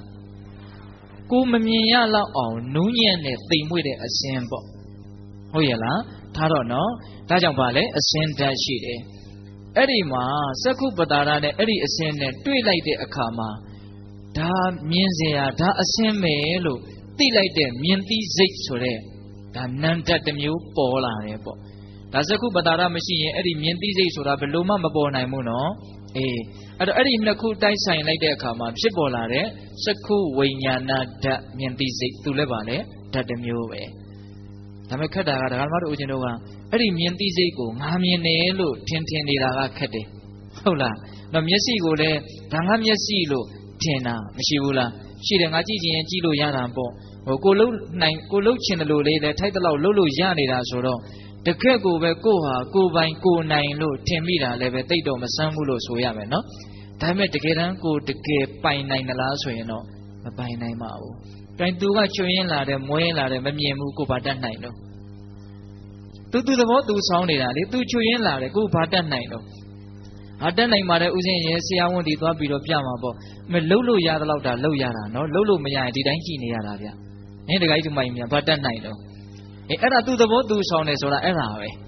ဟုတ်ရဲ့လားဒါကြောင့်ဓာတ်ဆိုတာပါလေသူသဘောသူဆောင်းတာတရားဝါအလိုပုဂ္ဂိုလ်အကြိုက်မလိုက်ဘူးတဲ့ဒါပေမဲ့မပြည့်စည်သေးခင်တည်းတော့ကိုယ်အကြိုက်လိုက်တယ်လို့ထင်နေတာ အမှန်ကကိုယ့်အကြိုက်ကိုလိုက်တာလည်းမဟုတ်ဘူးသူမပြတ်သေးလို့ပဲမပြတ်တာပဲသဘောပေါက်တယ်နော်အဲ့ဒါဥရှင်တို့ပထမတတွဲဘယ်နှပါလဲ3ပါနော်သက္ခုဓာတ်ရူပဓာတ်သက္ခုဝိညာဏဓာတ်နောက်ဟာတွေကျတော့ပိဿတောကရိပ်မိပါရောမယ်ဗျာဟုတ်ရလားသောတဓာတ်တတ္ထဓာတ်သောတဝိညာဏဓာတ်နာရဲ့အတန်ရဲ့ကြာတိစိတ်ရဲ့နော်ဓာတ်3မျိုးနော်အဲ့ဒီဓာတ်3မျိုးမှာယုတ်ဓာတ်က2မျိုးနော်နံဓာတ်က1မျိုးနော်ဟုတ်တယ်မဟုတ်လားတစ်ခုတစ်ခုမှာယုတ်ဓာတ်က2မျိုးနံဓာတ်က1မျိုးဒါကတော့ဦးဇင်းတို့နောက်ပိုင်းကျတော့နောက်ဆုံးမနောဓာတ်နဲ့ဓမ္မဓာတ်မနောဝိညာဏဓာတ်ကြတော့သူကရုပ်တည်နေလေးရောသွားပြီအဲ့ဒီကြတော့ဟုတ်ရလားတိုင်ထားတော့အဲ့တော့ဦးဇင်းတို့မျက်စိရဲ့အစင်းရဲ့မြင်သိစိတ်ရဲ့နားရဲ့အသံရဲ့ကြားသိစိတ်ရဲ့နှစ်တွဲရှိပြီနော်အဲ့ဒါလိုပဲနှာခေါင်းရဲ့အနံ့ရဲ့နံသိစိတ်ရဲ့တစ်တွဲပြီးတော့ဗာလေလျှာရဲ့အရသာရဲ့စာသိစိတ်ရဲ့နောက်ပြီးတော့ဗာလေကာယပတာရဆိုတဲ့ကိုယ်ထိမှန်းသိတဲ့နေရာပေါ့ဟုတ်လားကိုယ်ရဲ့ဖုဒ္ဓဘာယုံဆိုတဲ့အတွေ့အထိရဲ့ပြီးတော့ဗာတော့ထိသိစိတ်ရဲ့ဆိုပြီးတော့နော်3ခုဘယ်နှတွဲရှိသွားပြီတော့5တွဲရှိသွားပြီဒီနောက်ဆုံးဟာကနည်းနည်းသူကခက်တယ်နော်အဲ့ဒါဗာလဲဆိုတော့မနောဓာတ်ရဲ့ဓမ္မဓာတ်ရဲ့မနောဝိညာဏဓာတ်ရဲ့နော်မနောဓာတ်ဆိုတာကဦးဇင်းတို့ပြစွာဒါဝေဇန်းနဲ့တံပရိဆိုင်တို့ရေးဆိုပြီးတော့စာလို့ပေါ့လေဒါပါတော့နော်အဲ့ဒါကဦးဇင်းတို့မနောဓာတ်နော်ပြီးတော့ယုံနာအစုံမြင်ခဲ့ပြီးသားတွေကြားခဲ့ပြီးသားတွေပြန်စဉ်းစားရင်မရဘူးလားလက်တွေ့မြင်နေတာကြားနေတာတော့မဟုတ်ဘူးပေါ့ဟုတ်ရဲ့လားအဲ့ဒါလို့ဒါကနားလည်လွယ်အောင်ပြောတာပါအာယုံအနေနဲ့ဓမ္မာယုံဆိုပြီးတော့ရှိနေတာမရှိဘူးလားရှိတယ်နော်ဓမ္မာယုံဆိုတာရှိတယ်နော်အတွေးတွေလို့အကြံဉာဏ်နားလည်ကြပါစို့အတွေးတွေရဲ့အာယုံလို့အကြံဉာဏ်ပြောကြပါစို့ဟုတ်ရဲ့လားအဲ့ဒီတော့မနောဓာတ်ရဲ့ဓမ္မာယုံဆိုတဲ့ဓမ္မဓာတ်ရဲ့ပြီးတော့တွေးသိစိတ်လို့ဆိုရတဲ့မနောဝိညာဏဓာတ်ရဲ့ဆိုပြီးတော့မရှိဘူးလားရှိတယ်အဲ့ဒါဦးဇင်းတို့တတွဲကို3ပါးနဲ့6တွဲရှိတယ်6 3ဒီဆိုတော့ဘယ်လောက်လဲ18ဓာတ်30နဲ့8ပါးတစ်ခုနဲ့တစ်ခုမတူဘူးဆိုတာကိုနားလည်ရမယ်နော်မတူဘဲနဲ့အသီးကိုယ်ကိစ္စကိုယ်တာဝန်ကိုဆောင်ရွက်ပြီးတော့ကိုယ်သဘောကိုဆောင်နေတာဘယ်သူကမှဘယ်သူရဲ့အလိုကိုမလိုက်ဘူးနော်မျက်စိကလည်းမြင်မယ်ငါနားလေးမကောင်းလို့မျက်စိမင်းငါ့ကိုကြားပေးသားမှလို့ပြောလို့မရဘူးသူကိစ္စသူပဲလုပ်တာနော်ဟုတ်တယ်နော်ဒကာကြီးမိုင်များအဲ့ဒါအသီးမတူဘူးဆိုတဲ့အချက်ကိုဒကာသမားတို့ဦးဇင်းတို့ကောင်းရှင်းအောင်စိတ်ထဲမှာတွေးတတ်ရမယ်နော်သူသဘောသူဆောင်ပြီးတော့အားလုံးနေရအသီးကနေပြီးတော့ဒါအလုတ်လုတ်နေကြတယ်လို့တင်စားပြောမယ်ဆိုရင်တော့ပြောလို့မရဘူးလားရတယ်ဒါတွေကိုပဲဒကာသမားတို့ဦးဇင်းတို့ဘဝလို့ခေါ်တာပါပဲဟုတ်တယ်မဟုတ်လားနော်ဒါတွေကိုပဲဘဝဆိုတာသိပြီးတော့အကောင်းကြီးလို့မထင်ပါနဲ့နော်မြင်ခဲ့တယ်ကြားခဲ့တယ်နားခဲ့တယ်စားခဲ့တယ်ထိခဲ့တယ်တွေးခဲ့တယ်ဟုတ်လားငကိုယ်တုန်းကလည်းဒီလိုပါပဲအခုလည်းဒီလိုပါပဲနောင်လည်းဒီလိုပဲမြင်ပြီးတော့ကြားပြီးတော့နားပြီးတော့စားပြီးတော့ထိပြီးတော့တွေးပြီးတော့ဒီလိုနဲ့ပြီးသွားတာပါပဲဒါတွေပါပဲဘာမှသိပြီးတော့ထူးထူးဆန်းဆန်းမဟုတ်ဘူးဆိုတာနားလည်ဖို့မလိုဘူးလားအဲ့ဒါကလည်းပဲကိုကမြင်တိုင်းကြားတိုင်းနားတိုင်းစားတိုင်းထိတိုင်းတွေးတိုင်းတတိကလေးထားနေတဲ့အလေးအကျင့်ရှိမှခန္ဓာဆိုတာဘာမှအဆန်းတကျဲနော်အကောင်းမဟုတ်ဘူးလို့ဦးဇင်းကပြောနေတာပါဆန်းတာတော့သူကတော်တော်ဆန်းတဲ့အပိုင်းရှိတယ်ဟုတ်လားဆန်းတာကတော့တော်တော်ဆန်းတဲ့အပိုင်းရှိတယ်ဘာဖြစ်လို့တော့မြတ်စွာဘုရားဟောထားတာလေးတစ်ခုရှိတယ်လေဣထပတ္တိမံလောကံစိတ်တရာဇရထုပမံနော်စိတ်သားတို့လာကြတဲ့အင်ပတန်ဆန်းကျယ်တဲ့မင်းရဲ့ယထာနဲ့တူတဲ့ဒီခန္ဓာကိုယ်ကြီးကိုကြည့်ကြလို့မြတ်စွာဘုရားဟောထားတာမရှိဘူးလားအဲ့တော့ဆန်းတာတော့ဆန်းတယ်မဆန်းဘူးလို့တော့ပြောလို့မရဘူးเนาะဒါပေမဲ့လို့ငကိုယ်တုန်းကလည်းဒါမျိုးတွေပါအခုလည်းဒါမျိုးတွေပါနောင်လည်းဒါမျိုးတွေပါဆိုတာကိုနားလည်ဖို့မလိုဘူးလားလို့တယ်အဲ့ဒါလို့ဓာတ်18ပါးရဲ့ထူးခြားမှုကိုเนาะဣတိဓာတ်ထဆိုတဲ့မထေငယ်လေးကရှင်းပြတယ်ပေါ့ရှင်းပြတော့ဒကာကြီးကလည်းသဘောကျပြီးတော့ခိုင်းဒီလိုနဲ့သူတို့တရားမေးလျှောက်တဲ့ပွဲတစ်ပွဲပြီးသွားတယ်ဒီလိုနဲ့နောက်တစ်ကြိမ်ကြုံမြန်တယ်တန်ဃာတော်လေးကြုံတဲ့အခါကျတော့မေးမြန်တဲ့ဒကာကြီးကဘာမေးလဲဆိုတော့ရှင်ဘုရားတို့တဲ့မြတ်စွာဘုရားကဗြဟ္မဇာလတုတ်မှာဒိဋ္ဌိ62ပါးဟောထားတာရှိပါတယ်ဘုရားတဲ့လောကကြီးကမြဲတယ်လောကကြီးကမမြဲဘူးလောကကြီးကမြဲတာလည်းမဟုတ်ဘူးမမြဲတာလည်းမဟုတ်ဘူးအစရှိသဖြင့်တော်တော်ကိုရှုပ်ထွေးအိန္ဒိယကအယူဝါဒရေးရမှာအိန္ဒိယကအလွန်ရှုပ်တယ်သိလားအဲ့တော့ ဦးဇင်းတို့ဗြဟ္မဇာလတုံမှာဟုတ်တယ်မြတ်စွာဘုရားဟောထားတာရှိတယ်နော်ဒိဋ္ဌိ62ပါးဟောထားတာရှိတယ်အဲ့ဒါကိုတက္ကကြီးကဗာမေးလဲဆိုတော့အဲ့ဒီဒိဋ္ဌိ62ပါးဟာဘာကြောင့်ဖြစ်တာတုံးတဲ့အဲ့ဒီလိုမေးတော့တန်ဃာတော်တွေကမဖြေဘူးမထေရကြီးတွေကမဖြေဘူးဒီလိုပဲ2ကြိမ်မေးတယ်မဖြေဘူးနော်3ကြိမ်မေးတယ်အဲ့ဒီကြတော့ခုနတုန်းကဣတိဒဋ္ဌမထေပဲမနေနိုင်ဘူးနော်ထေကြီးဝါကြီးမထေတပါးကိုတောင်းပန်ပြီးတော့အရှင်ဘုရားတပည့်တော်ဖြေလိုက်မယ်ဖေ။အေးပြေလေအောင်ဖြေပါလို့ခွင့်ပြုတော့သူဖြေတယ်ဘလို့ဖြေလဲဆိုတော့အဲ့ဒီဒိဋ္ဌိ62ပါးသည်တက္ကာယဒိဋ္ဌိဖြစ်ရင်ဖြစ်တယ်တဲ့တက္ကာယဒိဋ္ဌိမဖြစ်ရင်မဖြစ်ဘူးတဲ့နော်တက္ကာယဒိဋ္ဌိဖြစ်လို့ရှိရင်အဲ့ဒီမိစ္ဆာဒိဋ္ဌိ62ပါးဖြစ်နိုင်တယ်ပေါ့တက္ကာယဒိဋ္ဌိမဖြစ်ရင်အဲ့ဒီမိစ္ဆာဒိဋ္ဌိ62ပါးမဖြစ်နိုင်ဘူးပေါ့အဲ့လိုပြောတဲ့အခါကျတော့တက္ကာယဒိဋ္ဌိဆိုတာဘလို့ဖြစ်တာတုံးဖေဟာတဲ့ထပ်ပြီးတော့မေးပြန်မေးတော့အဲ့ဒီဣတိတထမထေကတက္ကာကြီးတဲ့တက္ကာယဒိဋ္ဌိဘလို့ဖြစ်လဲဆိုတော့ဟောဒီရုပ်ကိုငါလို့ထင်တယ်ဆိုရင်ဒါတက္ကာယဒိဋ္ဌိဖြစ်တော့တာပဲတဲ့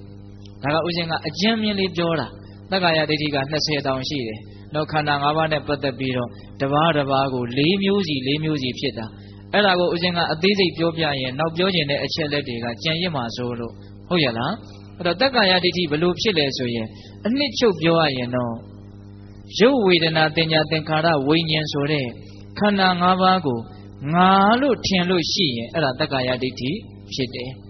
နော်ဖောက်ပြန်တဲ့သဘောကိုငါလို့ထင်တယ်ခံစားမှုကိုငါလို့ထင်တယ်မှတ်သားမှုကိုငါလို့ထင်တယ်စစ်စော်မှုကိုငါလို့ထင်တယ်သိမှုကိုငါလို့ထင်တယ်ပေါ့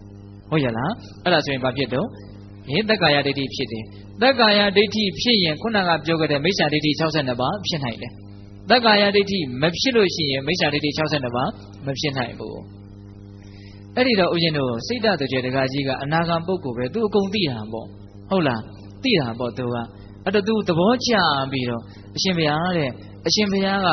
ဘွဲ့ဘလို့ရှိလဲဘုရားအရှင်ဘုရားရဲ့အမည်ကိုတပည့်တော်ဘလို့သိရမလဲတကကြီးငါနာမည်ဣတိဒဋ္ဌလို့ခေါ်တယ်အဲ့တော့တကကြီးကနည်းနည်းအံ့ဩသွားတယ်အရှင်ဘုရားတဲ့အရှင်ဘုရားဘယ်ကကြွလာလဲတဲ့တကကြီးတဲ့ငါအဝန္တိတိုင်းကကြွလာတယ်ဟာအရှင်ဘုရားတိုက်ဆိုင်လိုက်တာဘုရားတဲ့တပည့်တော်အဝန္တိတိုင်းမှာတပည့်တော်နဲ့မမြင်ဘူးတဲ့မိတ်ဆွေတယောက်ရှိတယ်ဗျာတဲ့အဝန္တိတိုင်းမှာ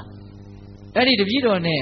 ယဉ်ဤကျွမ်းဝင်မှုတော့ရှိတယ်စာတွေနဲ့တဆင့်စကားတွေနဲ့ကျွမ်းဝင်နေတယ်အကူအညီတွေယူတယ်ပေးတယ်အဲ့လိုနည်းနဲ့ယဉ်ဤနေတယ်မိတ်ဆွေဒါပေမဲ့တခါမှမမြင်ဘူးတဲ့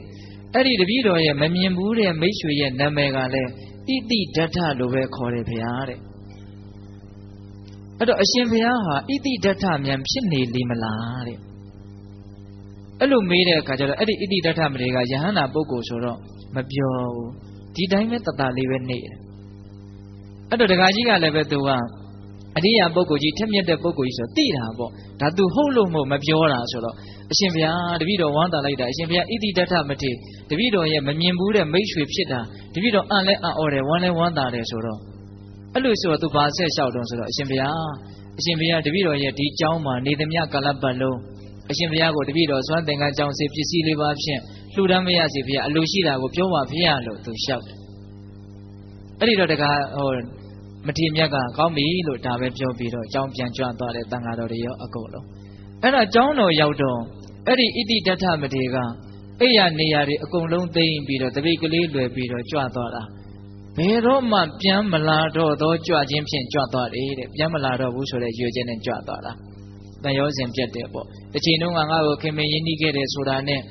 လှူဒန်းနေတယ်ဆိုတာကိုလည်းပဲမလိုလားလို့လားဆိုတာလည်းဒါစဉ်းစားတရားရှိတယ်ပေါ့နော်ဒါပေမဲ့သူပါလေနောက်တစ်ခါမှပြန်ပြီးတော့ကြွမလာတော့ဘူးအဲ့ဒီလိုနဲ့ဦးဇင်းတို့ဒကာကြီးရဲ့စိတ်ဓာတ်သူကျဒကာကြီးရဲ့ပွင့်ပွင့်လင်းလင်းရှိပုံနော်သူသိကျင်တာကိုမင်းမြန်းတတ်ပုံဒီဟာတွေကိုပေါ်လွင်အောင်နောက်ထပ်ဦးဇင်းတို့မှတ်တမ်းတင်ထားတဲ့သုတ်တန်တစ်ခုရှိသေးတယ်အဲ့ဒါကဘာလဲဆိုတော့တနေ့တော့တန်ဃာတော်တွေကိုသူကသူ့ရဲ့နွားချံနွားတွေမွေးထားတဲ့နေရာမှာပင့်ပြီးတော့ဆွမ်းကတ်တယ်နော်နှုတ်ကနာဆွမ်းတွေထောပတ်ဆွမ်းတွေကတ်တာပေါ့အဲ့ဒါကတ်တဲ့ဆွမ်းတွေဟင်းတွေကလည်းအီအစိတ်နေဆိုတော့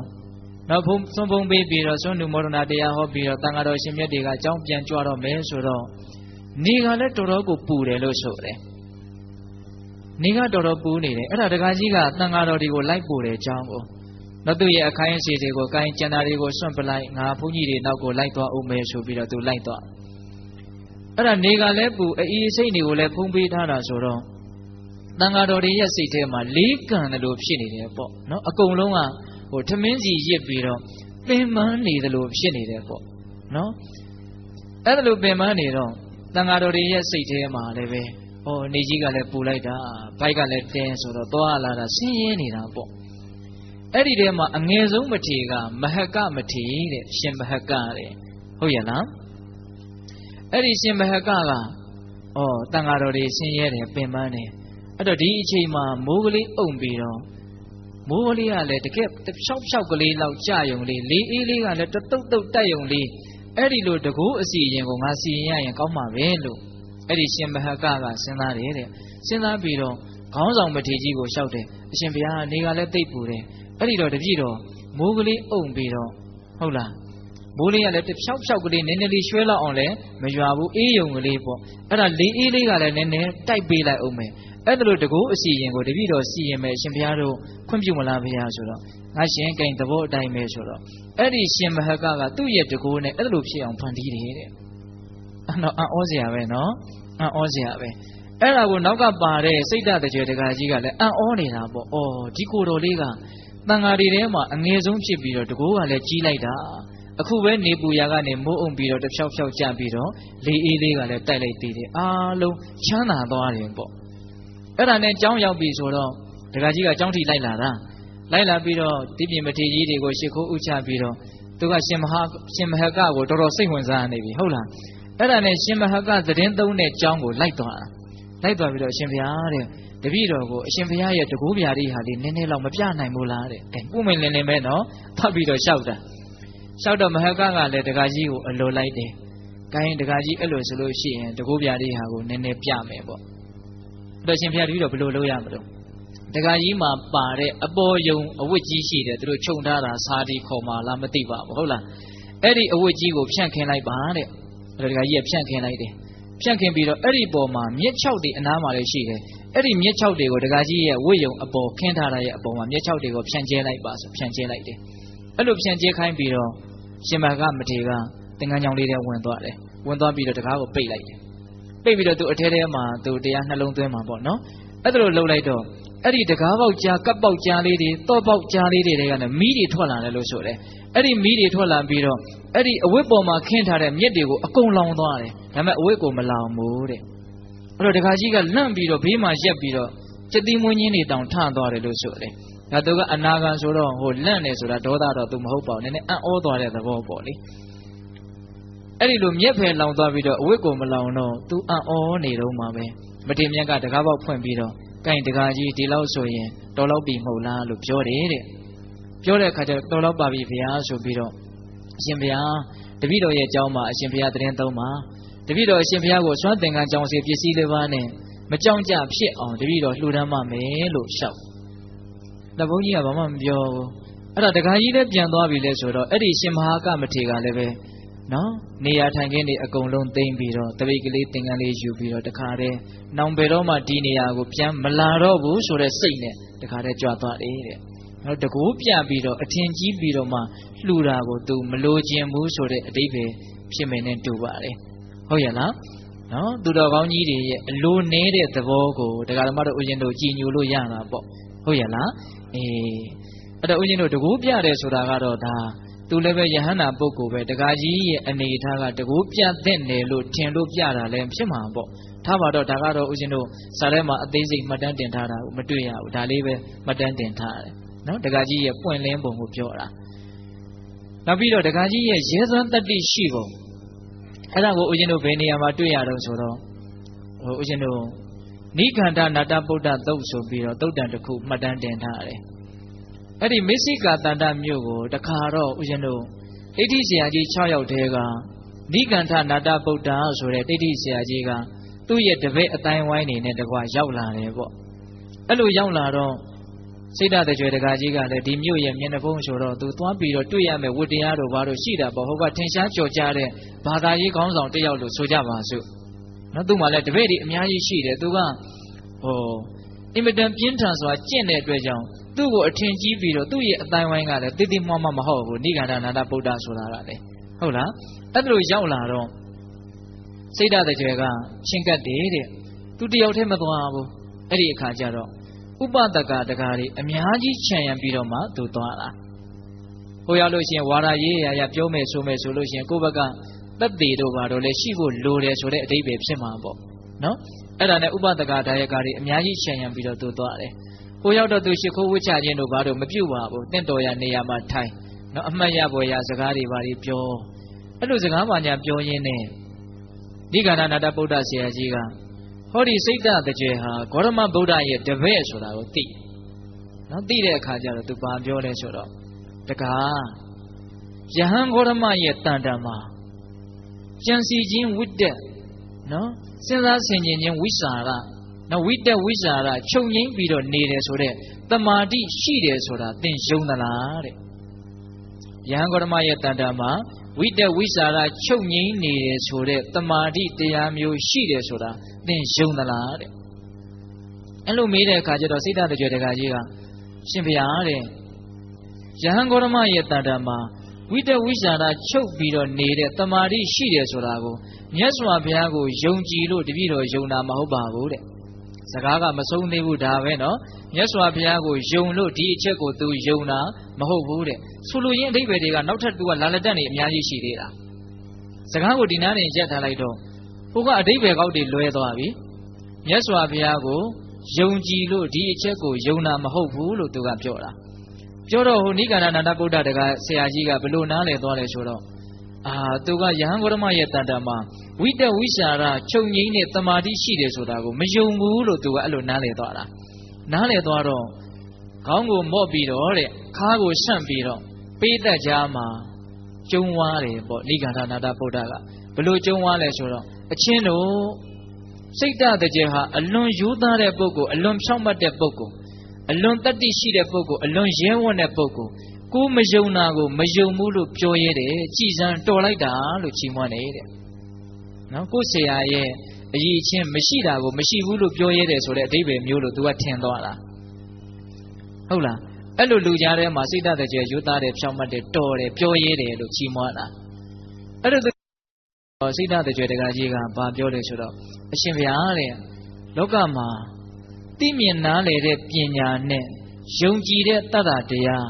ပညာနဲ့တတ္တာဘယ်ရာကမြတ်တယ်လို့အရှင်ဘုရားထင်လေတဲ့ဟောမေးပြီနော်ပညာနဲ့တတ္တာဘယ်ရာကမြတ်တယ်လို့ထင်လေတဲ့ဒါတကကြီးပညာကမြတ်တာပေါ့ယုံကြည်မှုတဲ့သိမြင်မှုကမြတ်တာပေါ့အဲ့လိုပြောတော့မှစိတ်ဓာတ်တကြတကကြီးကအရှင်ဘုရားတဲ့ဝိတ္တဝိสารချုပ်နေတဲ့တမာရီတရားရှိတယ်ဆိုတာကိုမြတ်စွာဘုရားကိုယုံကြည်လို့တပည့်တော်ယုံတာမဟုတ်ဘူးတဲ့တကယ်စင်စစ်အဖြစ်အဲ့ဒီဝိတ္တဝိสารချုပ်နေတဲ့တမာရီတရားကတပည့်တော်တန်တမာကိုရှိနေတယ်တဲ့နော်အကုသိုလ်တွေကင်းစိတ်ပြီးတော့ကာမဂုဏ်တရားတွေကင်းစိတ်ပြီးတော့ဝိတ္တဝိสารချုပ်ငြိမ်းနေတဲ့နော်ပထမဇန်နော်နောက်ပိုင်းဥကျင်တို့ပီတိတို့ဒုက္ခတို့ဒါတွေပါချုပ်ပြီးတော့တကယ်အဆင့်မြင့်တဲ့ဒုတိယဇန်တတိယဇန်သတုဋ္ဌဇန်စရှိတဲ့ဇန်တရားတွေဟာသူ့တန်တမာကိုရှိနေတယ်နော်ဒါတွေကိုသူများကိုယုံလို့ဒါတွေဟာရှိနိုင်ကောင်းတယ်လို့ယုံတာမျိုးမဟုတ်ဘူးကိုယ်တန်တမာရှိလို့ယုံတဲ့အဆင့်ကိုကျော်ပြီးတော့သိတဲ့အဆင့်ကိုသူရောက်နေတယ်ဟုတ်လားဒါကြောင့်ဒီလိုသိတဲ့ပုဂ္ဂိုလ်တယောက်ဟာဘယ်လိုတမနာဗြဟ္မဏရဲ့တန်တမာမဆိုးနော်တကယ်ကြင်ကြံကြိုးကိုအားထုတ်မယ်ဆိုရင်ဝိတ္တဝိสารချုပ်ငြိမ်းနေတဲ့သဘောရှိနိုင်တယ်ဆိုတာကိုမယုံစရာအကြောင်းပါမှမရှိဘူးတကယ်တမ်းကဥစဉ်တို့ဒီနိဂန္ဓနာတဗုဒ္ဓဆရာကြီးကသူကဒီအချက်ကိုသူကမယုံနိုင်တာဘာလို့မယုံတာလဲဆိုတော့သူကိုယ်တိုင်ကြင့်မကြည့်လို့ပါပဲဘာလို့သူကမယုံတော့သူကဥမာနဲ့ပြောတာဗျအဲ့ဒီထဲမှာဥစဉ်ကပြောဖို့ကြံသွားတာသူကဥမာနဲ့ပြောတာလေကိုပိုက်ကွန်နဲ့ဖမ်းလို့မရသလိုတဲ့နော်ဒီစိတ်ရဲ့အတွေးတွေကြံစီမှုတွေကိုဘယ်သူမှရက်ဆိုင်သွားအောင်ချုပ်ငိမ့်အောင်လုပ်လို့မရနိုင်ဘူးလို့သူကအဲ့လိုထင်တာသူကဥမာမှာနှစ်မျိုးပြောတာလေကိုပိုက်ကွန်နဲ့တားလို့မရနိုင်တယ်လို့ဂင်္ဂါမြင့်ရီကိုလက်ဝါးလေးနဲ့တားလို့မရနိုင်တယ်လို့တဲ့နော်ဒီအတွေးတွေကိုဘယ်လိုလုပ်ရက်တန့်အောင်ချုပ်ငိမ့်အောင်ဘယ်လိုလုပ်မလဲမဖြစ်နိုင်ဘူးလို့သူကထင်တာကိုယ်လည်းတကယ်လုပ်မကြည့်ပဲနဲ့မဖြစ်နိုင်ဘူးလို့ထင်တာပေါ့ဟုတ်ရဲ့လားဒါကြောင့်သူကမြတ်စွာဘုရားဟောထားတဲ့ဝိတ္တဝိสารချုပ်ငိမ့်ပြီးတော့ချမ်းသာနေတဲ့ပထမဇန်သဘောတရားမျိုးဒီတမာရီသဘောတရားမျိုးကိုသူလက်မခံနိုင်ဘူးဆိုတဲ့သဘောကိုပြောတာ အဲ့ဒီမှာစိတ်ဓာတ်တကြယ်ကအရှင်ဘုရားဒီသဘောတရားမျိုးတွေကတပည့်တော်တန်တမာကိုပဲရှိနေတာသူများကိုယုံလို့ယုံရမယ့်ကိစ္စမဟုတ်ဘူးကိုယ်တွေ့ကိုရှိနေတာလို့သူကပြောတယ်အဲ့လိုပြောတဲ့အခါကျတော့နိဂန္ဓနာတဗုဒ္ဓဆရာကြီးကခေါင်းကိုမော့ပြီးတော့ပြောပြန်နေတဲ့ဘာပြောလဲဆိုတော့အချင်းတို့စိတ်ဓာတ်တကြယ်ဟာအလွန်ကောက်ကျစ်လေဆိုတာကအလွန်မယိုးသားလေဆိုတာကအလွန်မဖြောင့်မတ်လေဆိုတာကအခုပဲယဟန်ဂေါတမကိုမယုံဘူးလို့ပြောတယ်အခုပဲယဟန်ဂေါတမကိုယုံတယ်လို့ပြောပြန်တယ်လူရားထဲမှာអော်တာနော်အဲ့လိုပြောလိုက်တဲ့အခါကျတော့စိတ်ဓာတ်တကြယ်ကဘာပြောလဲဆိုတော့အရှင်ဘုရားတဲ့နိဂန္ဓနာတဗုဒ္ဓဆရာကြီးဟာအခုစကားတစ်မျိုးပြောတယ်ခုနကစကားကိုတစ်မျိုးပြောတယ်အခုလည်းတစ်မျိုးပြောတယ်စကားကိုတစ်မျိုးပြီးတစ်မျိုးပြောနေတယ်တဲ့စောစောကတပည့်တော်ကိုအရှင်ဘုရားတော်တယ်လို့ပြောတာအခုတပည့်တော်ကိုမတော်ဘူးလို့အရှင်ဘုရားပြောပြန်တယ်ရှေ့စကားမှန်ရင်နောက်စကားမှားလိုက်မယ်နောက်စကားမှန်ရင်ရှေ့စကားမှားလိုက်မယ်သူပြန်ပြောတဲ့စကားကပို့ပြီးတော့အချက်မကျဘူးလားအချက်ကျတယ်သူပြီးတော့ကိုပိတ္တကြားထဲမှာပြောရတဲ့ကိစ္စလောတဲ့ကိစ္စမဟုတ်ဘူးနော်အေးအဲ့ဒီမှာသူကဘာပြောတုံဆိုတော့နော်တကအဲ့ဒီနိဂန္ဓနာတဗုဒ္ဓဆရာကြီးကိုအရှင်ဘုရားတခုသောပြဿနာတခုသောဥဒိတတခုသောအဖြေနှစ်ခုသောပြဿနာနှစ်ခုသောဥဒိတနှစ်ခုသောအဖြေနော်အဲ့လိုပဲ3ခု4ခု5ခု6ခု9ခု10ခု9ခု10ခုထိသူပြောတယ်နော်1ကနေ10ထိနော်အဲ့ဒီပြဿနာအဲ့ဒီဥဒိတအဲ့ဒီအဖြေတွေကိုအရှင်ဘုရားဖြေနိုင်မဲ့နေ့ကိုအရှင်ဘုရားရဲ့အတိုင်းဝိုင်းနဲ့တကွာတပည့်တော်ဒီကိုအရှင်ဘုရားလာခဲ့ပါဘလို့ဦးဇင်းတို့အရက်စကားခက်ကြမ်းကြမ်းပြောဟန်သူစိန်ခေါ်ခဲ့တဲ့သဘောမျိုးပေါ့နော်ဒါတွေကဦးဇင်းတို့သာသနာပြင်ပအယူဆရှိကြတဲ့ပုဂ္ဂိုလ်တွေမြတ်စွာဘုရားရဲ့အယူဝါဒတွေကိုမသင်ကြားဘူးပဲနဲ့လုံးဝမသိနိုင်တဲ့အကြောင်းတရားတွေပေါ့နော်တစ်ခုသောတရားဆိုတာဘာလဲနှစ်ခုသောတရားဆိုတာဘာလဲ3ခု4ခု5ခု10ထိသွားမှာနော်အဲ့ဒါဘာလဲလို့မေးရင်သူတို့မဖြေနိုင်ဘူးဒါကိုမြတ်စွာဘုရားဟောထားတာရှိတယ်ဗျဦးဇင်းတို့ယဟန်နေနဲ့သာသနာပြင်ပအယူဆရှိတဲ့ပုဂ္ဂိုလ်တွေတခါမဲ့ဆုံးခံသွားရင်းနဲ့တွေ့တော့သာသနာပြင်ပအယူဆရှိတဲ့ပုဂ္ဂိုလ်တွေကယဟန်တွေကိုပြောကြတာကိုသင်တို့ရဲ့ဂေါတမဗုဒ္ဓသင်တို့ရဲ့ဆရာကလည်းပဲနော်ဒီတရားတွေကိုသိဖို့ဟောတာပါပဲတို့ကလည်းဒီတရားတွေကိုသိဖို့ဟောတာပါပဲအဲ့တော့သင်တို့တရားနဲ့တို့တရားနဲ့ဘာမှမထူးပါဘူးလို့ပြောတာဗျနော်အခုလည်းပဲခုခေတ်လည်းပြောတဲ့လူတွေရှိတယ်နော်နော်ဗုဒ္ဓဝါဒနဲ့ဒီပြောနဲ့တူတာတွေအများကြီးရှိပါတယ်မထူးပါဘူးသိပ်ထူးပါဘူးလို့ပြောနေတာတွေရှိမြတ်စွာဘုရားလက်ထက်ကလည်းရှိတာပဲရှိတော့ယဟန်တွေကအဲ့ဒီပြောတဲ့ပုဂ္ဂိုလ်တွေရဲ့စကားကိုကန့်လည်းမကန့်ကွက်ဘူးထောက်လည်းမထောက်ခံမြတ်စွာဘုရားကိုရှောက်မယ်မြတ်စွာဘုရားတွေရောက်ရင်သိရမယ်ဆိုမြတ်စွာဘုရားတွေရောက်တော့ရှောက်တယ်အဲ့တော့မြတ်စွာဘုရားကဘာပြောလဲဆိုတော့ချက်သားတို့တဲ့အဲ့ဒီမထူးဘူးတူရတယ်ဆိုတဲ့ပုဂ္ဂိုလ်တွေကိုအခုပြောမယ်ပြဿနာ10ချက်ကိုမေးလိုက်ပါတဲ့သူတို့လုံးဝဖြေနိုင်မှာမဟုတ်ပါဘူးတဲ့နော်အဲ့ဒီပြဿနာ10ချက်ရှိတယ်နော်အဲ့ဒါကိုအကျေပြောရင်တော့တရားကတော့အလွန်အမင်းရှည်တော့မှာပဲနော်တခါကြီးဒီမိုင်းများဟုတ်လားတရားကတော့ရှည်တော့မှာအဲ့တော့တခုဆိုတာဘာပြောတာလဲဆိုရင်သဗ္ဗေတ္တအာဟာရထိတိကာနော်အာလုံသောတတ္တဝါတွေဟာအကြောင်းတရားအားလျော်စွာဖြစ်နေကြတာနော်အကြောင်းမရှိဘဲနဲ့မဖြစ်ဘူးအကြောင်းတစ်ခုကတော့ရှိနေတယ်နော်အကြောင်းဘာလဲအာဟာရပါပဲနော်သဗ္ဗေတ္တအာဟာရထိတိကာအဲ့ဒီတစ်ခုကိုဦးဇင်းတို့ညာတပရိညာတိရဏပရိညာပဟာနပရိညာပေါ့နော်ပရိညာ၃ပါးနဲ့ပိုင်ပိုင်နိုင်နိုင်သိမယ်ဆိုရင်ဒုက္ခခသိငြိမ်းနိုင်တယ်အဲ့ဒီတစ်ခုတည်းသောတရားဆိုတာအဲ့ဒါပဲနော်နှစ်ခုသောတရားဆိုတာဘာလဲပိုင်ပိုင်နိုင်နိုင်တကယ်သိရင်ဒုက္ခငြိမ်းနိုင်မဲ့နှစ်ခုသောတရားဆိုတာဘာလဲအဲ့ဒါယုတ်တရားအနန္တရားနှစ်ခုတဲ့နော်နှစ်ပါးပေါ့နော်သုံးခုသောတရားဆိုတာဘာလဲဒုက္ခဒုက္ခဥပေက္ခဝေဒနာ၃ပါးကိုပြောတာတဲ့လေးခုသောတရားဆိုတာဘာလဲအာဟာရတရား၄ပါးကိုပြောတာနော်၅ခုသောတရားဆိုတာဘာလဲပိုင်ပိုင်နိုင်နိုင်သိရင်ဒုက္ခငြိမ်းနိုင်မဲ့တရားတွေကိုပြောနေတာနော်အဲ့ဒါ၅ခုသောတရားဆိုတာဘာလဲဆွဲလန်းအပ်သောခန္ဓာ၅ပါးဥပါဒာနဲ့ခန္ဓာ၅ပါးပေါ့နော်6ခုမြောက်တရားကဘာလဲအဲ့ဒါကအတွင်းအာယတနာ6ပါးလို့ဆိုရတယ်မျက်စိနာနာလျှာကိုယ်စိတ်သူ့ကိုလည်းပဲပရိညာ၃ပါးနဲ့ပိုင်ပိုင်နိုင်နိုင်သိမယ်ဆိုလို့ရှိရင်ဒုက္ခခသိမငြိမ်းဘူးလားငြိမ်းတယ်ခုနှစ်ခုသောတရားဆိုတာဘာလဲနော်ဝိညာဏထိတိ9ပါးနော်ခန္ဓာကိုယ်သာကွဲတယ်ခန္ဓာကိုယ်သာတူတယ်နော်တင်ညာကမတူဘူးနော်ခန္ဓာကိုယ်လည်းတူတယ်တင်ညာလည်းတူတယ်ခန္ဓာကိုယ်တော့မတူဘူးတင်ညာကတော့တူတယ်အစရှိသဖြင့်သူဝေဖန်ထားတာတွေရှိတယ်ဝိညာဏထိတိ9ပါးဆိုတာဟုတ်ရလားဧကထကာယနာနထသင်ကြီးနော်နာနထကာယဧကထသင်ကြီးဒါတွေကအသေးစိတ်ရှင်းလို့ရှိရင်အင်မတန်ကျေပြတ်ပါတယ်ဟုတ်လားဒီခုနှစ်ခုဆိုတာအဲ့ဒါကိုပြောတာတဲ့ ရှစ်ခုဆိုတာဘာပြောတာလဲလောကဓာတ်တရား၈ပါးကိုပြောတာ၉ခုဆိုတာကတတ္တဝါဒ၉ခုနော်တတ္တဝါ၉မျိုးနော်တူရာစုပြီးတော့ရေတွက်ပြတဲ့သဘောတွေပါနော်10ခုဆိုတာဘာပြောတာတုံးဆိုတော့အကုသလကမ္မပဋ္ဌတရား10ပါးကိုပြောတာနော်ကာယဒုစရိုက်3ပါးဝစီဒုစရိုက်4ပါးမနောဒုစရိုက်3ပါးသူတို့ကိုလည်းပဲပရိညာ3ပါးနဲ့ပိုင်နိုင်သိမယ်ဆိုလို့ရှိရင်ဒုက္ခခတ်သိငြိမ်းနိုင်တယ်အဲ့တော့မြတ်စွာဘုရားအဲ့ဒါလိုဟောထားတာကိုစိတ်ဓာတ်သူကြီးတရားကြီးကသိတဲ့အတွက်ကြောင့်သာသနာပြင်ပအယူအဆရှိတဲ့နိခန္ဓနာတဗုဒ္ဓကိုအဲ့ဒီ10ချက်ကိုသင်သိတဲ့နေ့မှာသင်ရဲ့အပေါင်းအသင်းနဲ့တကွာငါးစီကိုလာခဲ့ပါလို့အဲ့ဒါလိုသူကခေါ်သွားတာဒါပေမဲ့မလာပါဘူးသူ့စီကိုဘယ်တော့မှရောက်မလာဘူးနော်အဲ့ဒါဥရှင်တို့နိခန္ဓနာတဗုဒ္ဓဆရာကြီးနဲ့စိတ်ဓာတ်တကြယ်နဲ့တွေ့တဲ့အခါမှာသူ့ရဲ့ရဲဝံ့မှုကိုတွေ့ရတာပေါ့နော်နောက်ပြီးတော့ဥရှင်တို့ဗာဆက်ပြီးတော့ပြောရင်တော့ဆိုတော့အစေလကတ္တပသုတ်တံဆိုပြီးတော့မှတ်တမ်းတင်ထားတာတခုရှိတယ်အဲ့ဒီအစေလကတ္တပဆိုတာကဒီစိတ်ဓာတ်တကြွယ်နဲ့လူဘဝတုန်းကတငယ်ချင်းနော်အဲ့ဒါနောင်အသက်ကြီးတော်တော်ကြီးကြီးမှသူတို့နှစ်ယောက်ပြန်ပြီးတော့တွေ့ကြရတယ်ဟိုကအစေလကတ္တပအဝိမဝဲဖဲနဲ့ကျင့်နေတဲ့တက္ကတွန်းတစ်ယောက်ဖြစ်နေတယ်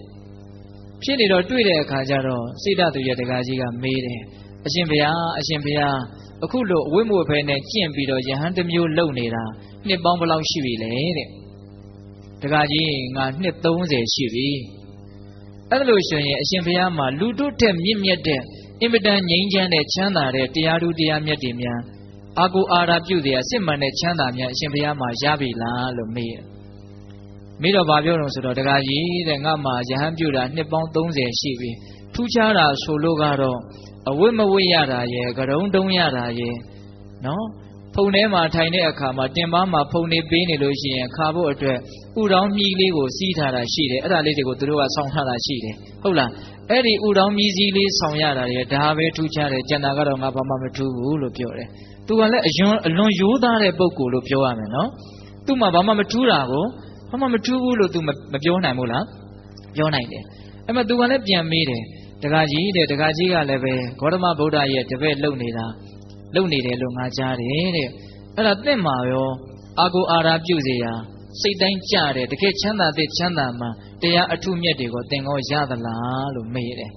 မေးတဲ့အခါကျတော့တက္ကကြီးကရတယ်တဲ့ငါဟာအလိုရှိတဲ့အချိန်မှာအလိုရှိတယ်လို့ဇန်သမပတ်တွေကိုဝန်စားနိုင်တယ်ဆိုပြီးတော့သူ့ရဲ့စွန့်ရည်တတ္တိကိုပြောပြတာပေါ့တက္ကကြီးကပြောပြတော့တံဝေကရပြီးတော့အဲ့ဒီအစီလကတ္တပတက္ကတုံးကအဲ့ဒါလို့ဆိုရင်တက္ကကြီးရဲ့ယဟန်နေစီမှာငါ့ကိုယဟန်ပြုခွင့်ရအောင်လုပ်ပေးပါဆိုတော့အဲ့ဒါကျောင်းတော်ခေါ်သွားပြီးတော့တူတူပြောကြပါဆိုသူ့ကိုယဟန်ပြုပေးတယ်အဲ့ဒါမကြခင်မှာပဲအဲ့ဒီကတ္တပမထေရဟာယဟန်နာဖြစ်တယ်နော်ဒါသူ့ရဲ့သာသနာပြုခြင်းတစ်မျိုးလို့မဆိုနိုင်ဘူးလားဆိုနိုင်တယ်ဒါစိတ်ဓာတ်တရားနဲ့ပတ်သက်ပြီးတော့တွေ့ရတဲ့အချက်အလက်တွေပေါ့လေဦးဇင်းတို့ဂျားထဲမှာပြောမယ်လို့စိတ်ကူးပေမဲ့လို့အချိန်မရလို့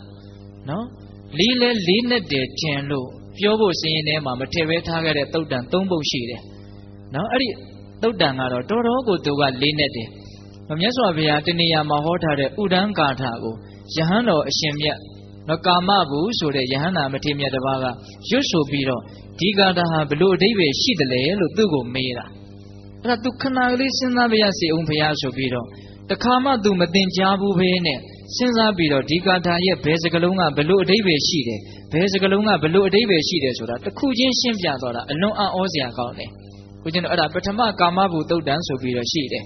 အဲ့ဒါကိုဦးဇင်းတို့အကျေပြောဖို့ရည်ရွယ်မထားတဲ့အတွက်ကြောင့်နော်နောက်များကြမှာဟုတ်လားကြုံရင်နားထောင်ကြရမှာပါဟုတ်လားဒါကြောင့်ဦးဇင်းတို့အခုဘာဆက်ပြီးတော့ပြောမလို့ဆိုတော့တက္ကကြီးရဲ့နောက်ဆုံးအချိန်ကိုပြောမယ်နော်ဂိလာနဒသနသုတ်တန်ဆိုပြီးတော့မှတ်တမ်းတင်ထားတာနော်တက္ကကြီးနောက်ဆုံးအချိန်ရောက်တော့ယောဂဝေဒနာနှိပ်စက်တယ်နော်အင်မတန်ကြီးကျယ်တဲ့ရှေးဘုံရှေးကံပါတဲ့ချမ်းသာတဲ့ပုဂ္ဂိုလ်ပင်ဖြစ်တော်လဲပဲနော်နောက်ဆုံးတေဂာနီးမှာတော့ပြင်းထန်တဲ့ယောဂဝေဒနာကတော့ခံစားရသမြဲပဲနော်တချို့ဟာသူတို့မဲ့ဖြိုးကနေဖြတ်ကနေလွယ်လွယ်လေးတည်သွားတာလို့ကိုယ်လည်းပဲသူတကယ်ခံစားနေရတာကိုမသိဘဲနဲ့ဝေဖန်ညအကဲခတ်ကြတာတွေမှားတာတွေမရှိဘူးလားအတေဂာနီးဆိုတာကတော့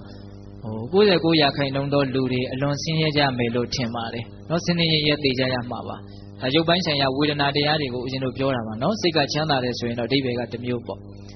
အဲ့ဒါလိုယောဂဝေဒနာပြင်းပြင်းထန်ထန်နှိပ်စက်ပြီးတော့သူအိပ်ရာထဲမှာလဲတဲ့အဆင့်ကိုရောက်တယ်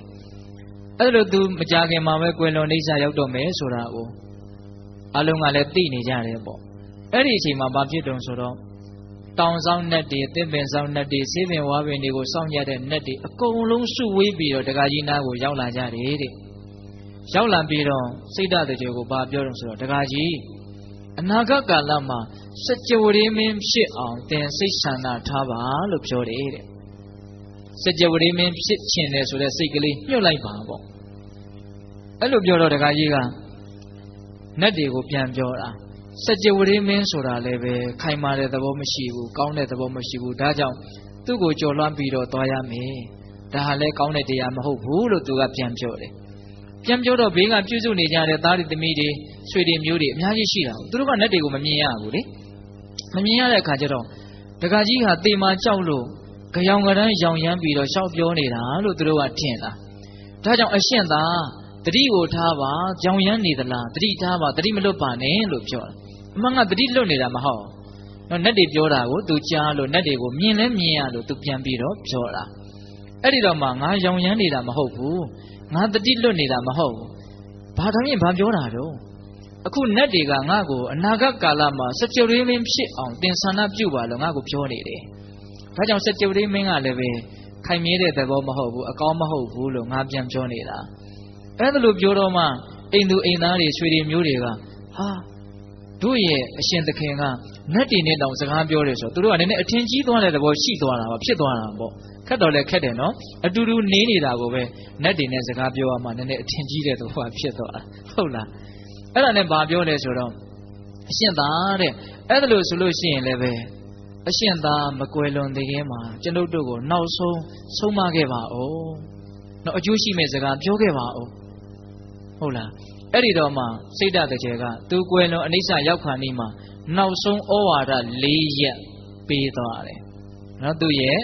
ရွှေတွေမျိုးတွေသားတွေသမီးတွေကိုအကုန်လုံးပေးသွားတာဘာပြောလဲဆိုတော့အေးတဲ့လူဘဝရတဲ့အခိုက်မှာမြတ်စွာဘုရားရဲ့ဂုဏ်တွေကိုသိမြင်ပြီးတော့ယုံကြည်တဲ့ကြည်ညိုတဲ့စိတ်ကိုယ်တဏ္ဍာမှာဖြစ်အောင်ကြိုးစားရမယ်တဲ့နော်ပေတတ်တို့မြတ်စွာဘုရားရဲ့ဂုဏ်တွေကိုသိတယ်မို့လားအကျဉ်းမြင်ဘယ်နှပါရှိတော့9ပါးရှိတယ်နော်အရဟံအစဘဂဝါအဆုံးမြတ်စွာဘုရားသည်ကိလေသာခတ်သိမ်းကုံတော်မူတဲ့အတွက်ကြောင့်ပဂရိငြိမ်းအေးသောစိတ်ရှိတော်မူတယ်အရဟံကိုသိတယ်နော်တရားအလုံးစုံကိုကိုယ်တော်တိုင်သဗ္ဗညုတဉာဏ်နဲ့မှန်မှန်ကန်ကန်ထွထွင်းပြီးတော့သိတော်မူတယ်ဟုတ်ရဲ့လားနော်သမ္မာသမ္ဗုဒ္ဓဂုဏ်နော်ပြီးတော့ဗာလေအေးအတိမြတ်နဲ့အကျင့်မြတ်နှစ်ပါးစုံလုံးပြည့်စုံတော်မူတယ်ဝိဇ္ဇာစရဏသမ္မာနာဂုဏ်ပြီးတော့ဗာတော့သူကတာနော်သူကတာဆိုတာဗာလေနော်ကောင်းသောစကားကိုဆိုတော်မူတဲ့သောနော်သူကတရဲ့အဓိပ္ပာယ်ကလည်းတော်တော်ကျယ်တယ်ဗျနော်ရှေးဖျားတို့နီးတူကြွလာတော်မူခြင်းကောင်းတော်မူသောဆိုရင်လည်းဗာလဲသူကတနော်မဂ္ဂင်၈ပါးအကျင့်မြတ်ကိုကျင့်ပြီးတော့တကယ့်လမ်းကောင်းလမ်းမြတ်ကိုရှောက်လန်းတော်မူသောဆိုရင်လည်းဒါဗာလဲသူကတပဲနော်အေးပြီးတော့ဗာတော့လောကဝိတုလောကကြီးတစ်ခုလုံးကိုသိတော်မူတယ်မြင်တော်မူတယ်ပေါ့ပြီးတော့ဗာတော့နော်တတ္ထာဒေဝအနုတ္တရောပုရိသဓမ္မတာရတိနော်လူတွေနဲ့တည်းဆုံးမတဲ့ဆုံးမလိုက်တဲ့တတ္တဝါတွေကိုဆုံးမတဲ့နေရာမှာတော့အတုမရှိအတူမရှိအသာဆုံးအမျက်ဆုံးပုဂ္ဂိုလ်ပေါ့အိမ်မတန်လိမ္မာကျွမ်းကျင်နေပေါ့ဟုတ်ရဲ့လားပြီးတော့ပါတော့တတ္ထာဒေဝမနုဿာနာတတ္တဝါအားလုံးတို့ရဲ့ရှေ့သွားခေါင်းဆောင်ဆရာကြီးတစုဖြစ်တော်မူတယ်ဆိုတဲ့ဂုဏ်ဟုတ်လားပြီးတော့ပါလေဗုဒ္ဓသစ္စာလေးပါးကိုကိုယ်တိုင်သိတယ်လို့တခြားသောတတ္တဝါတွေလည်းသိအောင်ဟောပြတော်မူနိုင်တယ်နော်ဂုဏ်တော်တစ်ခုတစ်ခုကိုဦးဇင်းတို့အသေးစိတ်ပြီးတော့ထွက်လာတဲ့အဓိပ္ပာယ်တွေကိုအခြေချက်ပြောမယ်ဆိုရင်တော့အများကြီးရှိတာပေါ့နော်အေးဘဂဝါဆိုတော့ဗာလေဘုံတော်တဏ္ဍကံတော်တဏ္ဍဉာဏ်တော်တဏ္ဍကြီးမြတ်တော်မူတယ်လို့သာမန်အဖြစ်သိထားကြတယ်ဟုတ်လားအဲ့မှာဘဂဝါရဲ့အဓိပ္ပာယ်ကအလောက်မကဘူးနော်ကိလေသာတရားတွေယွန်ရှာဆက်ဆုပ်ဖွယ်ကောင်းတဲ့တရားတွေဒုက္ခပေးတဲ့တရားတွေကိုအပြီးအပြတ်ထွေးအံတော်မူပြီးဖြစ်တော်လို့လည်းအဓိပ္ပာယ်ရတယ်နော်ဘဂဝါဆိုတာမကောင်းတဲ့တရားတွေကိုထွေးအံပြီးသားဆိုတဲ့အဓိပ္ပာယ်ပေါ့ဟုတ်ရဲ့လားအဲ့လိုမြတ်စွာဘုရားရဲ့ဂုဏ်တွေကိုသိမြင်နားလည်အောင်ကြိုးစားပြီးတော့အဲ့ဓာတွေကိုယုံကြည်ပြီးတော့ကြည်ညိုတဲ့စိတ်နဲ့ဘဝမှာနေရဲလို့သူကသူ့ရဲ့ဆွေတွေမျိုးတွေကိုပြောတာနော်ဘုရားရဲ့ဂုဏ်ပြီးတော့ပါတော့တရားရဲ့ဂုဏ်ကဘယ်နှပါးရှိလဲဗျာ6ပါးရှိတယ်နော်သက္ခတော်ကောင်းကောင်းဟောထားတယ် ကောင်းကောင်းဆိုတာကအဓိပ္ပာယ်ကအလွန်ကျယ်တယ်နော်မှန်လဲမှန်ရမယ်အကျိုးလည်းရှိရမယ်အကြံဉာဏ်ဒီနှစ်ချက်နော်မမှန်ဘူးအကျိုးမရှိဘူးဆိုရင်ကောင်းတဲ့စကားလို့ဆိုနိုင်မလားမဆိုနိုင်ဘူးကောင်းကောင်းဟောထားတယ်ပြီးတော့ဗာလဲဒုက္ခဒုက္ခဘဝတာဓမ္မောတန်ဒိဋ္ဌိကိုကိုယ်တိုင်သိနိုင်တယ်နော်တရားကုံတော်6ပါးပြောရတာအလွန်အားရစရာကောင်းတယ်နော်တန်ဒိဋ္ဌိကကိုယ်တိုင်သိနိုင်တယ်အကာလိကအချိန်ဆောင်စရာမလိုဘူးချမ်းသာခြင်းတည်းဟူသောအကျိုးပေးကိုရဖို့အတွက်ဟုတ်ရဲ့လားအကာလိကဂုံထိုက်တာကတဲ့တဲ့ပြောရရင်မဉ္ဇဉ်၄ပါးဒီအကာလိကဂုံထိုက်တယ်ဘာလို့ဆိုအခုမဉ္ဇဉ်ရပြီးရင်ဘာမှမချဘဲနဲ့ဖို့ဉဏ်ဆိုပြီးတော့တန်းပြီးတော့ချမ်းသာတဲ့သဘောမဖြစ်ဘူးလားဖြစ်တယ်ကာလမချဘူးဆိုတာသူ့ကိုပြောတာဟုတ်ရဲ့လားအကာလိကောအေဟိပတိကောကောင်းလွန်းလို့မြင့်မြတ်လွန်းလို့နော်ပြောလို့ရမဲ့လူကိုလမ်းပြီးတော့လှုပ်ကြည့်စမ်းပါလို့အလွန်တိုက်တွန်းတိုက်တဲ့တရားပေါ့နော်အေဟိပတိကပြီးတော့ဗာလဲဩပနိယကတကယ့်ကိုထင်ထင်ရှားရှားရှိတဲ့တရားဖြစ်တဲ့အတွက်ကြောင့်ကိုယ်တန်တမှာအမြဲမပြတ်ဆောင်ထားတဲ့တရားပါတဲ့ကောင်းလွန်းလို့ကိုယ်နဲ့မကွာဆောင်ထားရမယ့်တရားလို့ဆိုလိုတာဟုတ်ရဲ့လားပြီးတော့ဗာလဲပိစတံဝိရိတဘောဝိညူဟိပညာဉာဏ်ရှိတဲ့ပုဂ္ဂိုလ်တွေသာလျှင်ခံစားနိုင်ခွင့်သိနိုင်ခွင့်ရှိတဲ့တရားပါဉာဏ်မရှိတဲ့လူတွေ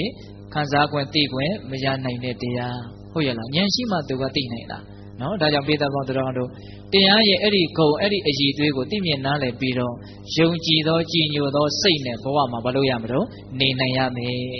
နောက်ပြီးတော့ဗာလေတန်ခါရဲ့ဂုံတန်ခါဂုံကဘယ်နှပါးရှိတယ်9ပါးရှိတယ်နော်အကြောင်းဂုံက4ပါးအကျိုးဂုံက5ပါးဟုတ်လားအကြောင်းဂုံ4ပါးကဘာတွေတော့သုပ္ပတိပန္နောတဲ့ဟုတ်လားသုပ္ပတိပန္နဆိုတာကောင်းကောင်းကျင့်နေပေါ့နော်ကောင်းကောင်းကျင့်နေပြီးတော့ဗာလဲဥဇုပတိပန္နဖြောင်းဖြောင်းကျင့်နေညာယပတိပန္နမဲ့ဉဏ်ဖုန်ဉဏ်နိဗ္ဗာန်ရဖို့အတွက်ကျင့်တယ်တနည်းအားဖြင့်သိဖို့အတွက်ကျင့်တယ်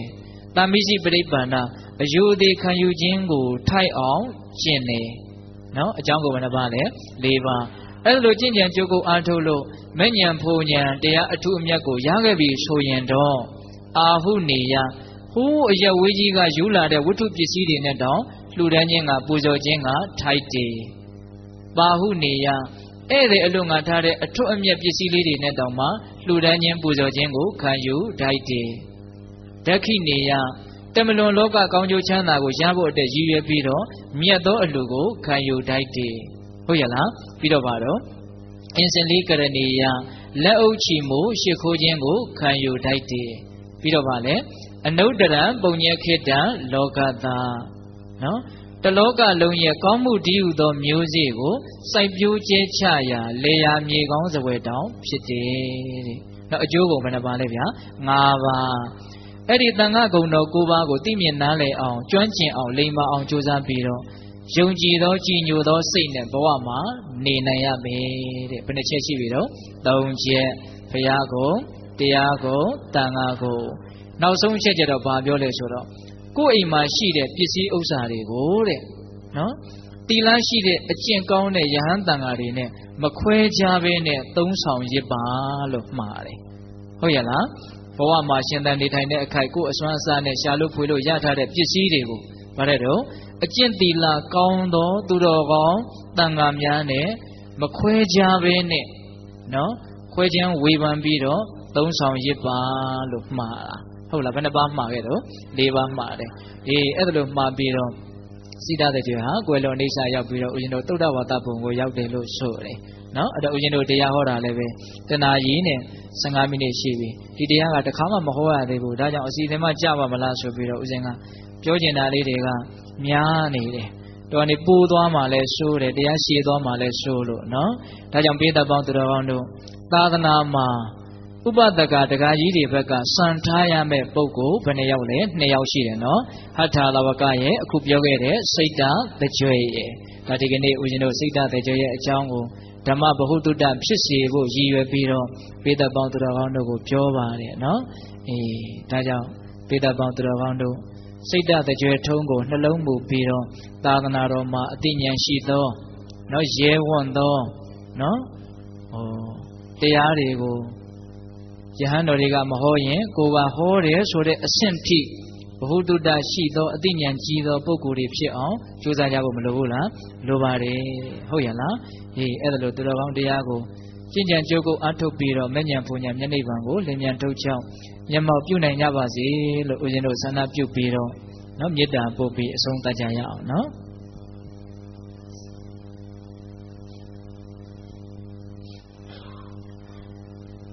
ဘဝတုသဗ္ဗမင်္ဂလာရက္ခန္တုသဗ္ဗဒေဝတာသဗ္ဗဗုဒ္ဓ ानु ဘာဝေနတရာဒုက္ခိဝန္တုတိဘဝတုသဗ္ဗမင်္ဂလာရက္ခန္တုသဗ္ဗဒေဝတာသဗ္ဗဓမ္မာ ानु ဘာဝေနတရာဒုက္ခိဝန္တုတိဘဝတုသဗ္ဗမင်္ဂလာရက္ခန္တုသဗ္ဗဒေဝတာသဗ္ဗသံဃာ ानु ဘာဝေနတရာဒုက္ခိဝန္တုတိဒီတုံမငါသင်တရားနာပိသပေါင်းတော်ကောင်းတို့သာတာအလုံးသောတတ္တဝအနန္တတို့အားသဗ္ဗမင်္ဂလာလောကီလောကုတ္တရာကောင်းဆိုသမျှမင်္ဂလာဝဝတိဘဝတုကောင်းစွာမသိဖြစ်တော်မူကြပါစေတည်းသဗ္ဗဒေဝတာမိမိတို့ခန္ဓာကိုယ်မှာစောင့်ကြနေကြကုန်သောနတ်မိမိတို့အိမ်မှာစောင့်ကြနေကြကုန်သောနတ်မိမိတို့သာသနာမိမိတို့ကဘာမှာစောင့်ကြနေကြကုန်သောနတ်မြတ်နတ်ကောင်းနတ်ပေါင်းတို့ကလည်းပဲရက္ခန္တုကောင်းစွာမသိစောင့်ရှောက်တော်မူနိုင်ကြပါစေတည်းသာဝဗုဒ္ဓ ानु ဘာဝေနကေငါဝါလူသေးစုမငါပွင့်တော်မူကြတဲ့သုတတော်ဒါဘဘုရားရှင်ကိုယ်တော်မြတ်တို့ရဲ့တကူတေဇောအာနုဘောတော်တို့ကြောင့်၎င်းသာဝဓမ္မ ानु ဘာဝေနမဲလီရန်ဖူလီရန်နိဗ္ဗာန်ပရိယတိဟုဆိုသောစေတသောတရားတော်မြတ်တို့ရဲ့တကူတေဇောအာနုဘောတော်တို့ကြောင့်၎င်းသာဝသံဃာ ानु ဘာဝေနမေဂတံလေးရောက်ဖလက်တံလေးရောက်ဆိုသောရှိရောက်သောရိယာသံဃာရှင်မြတ်တို့နှင့်တကွာသီလကိုသမာဓိကိုပညာကိုတို့နှင့်ပြည့်စုံတော်မူကြတဲ့သမုဒိသံဃာအရှင်ကောင်းရှင်မြတ်ပေါင်းတို့ရဲ့တကုတေဇောအာနုဘောတော်တို့ကြောင့်၎င်းတရားနေရောညပါဘေခမဆိုင်ခြင်းရှိတိုင်းခြင်းရှိတိုင်းဒုက္ခိကိုစိတ်နှပြကြမ်းမှချမ်းသာခြင်းရှိကြကုန်သည်ဘဝတုကောင်းစွာမသိဖြစ်တော်မူကြပါစေတည်း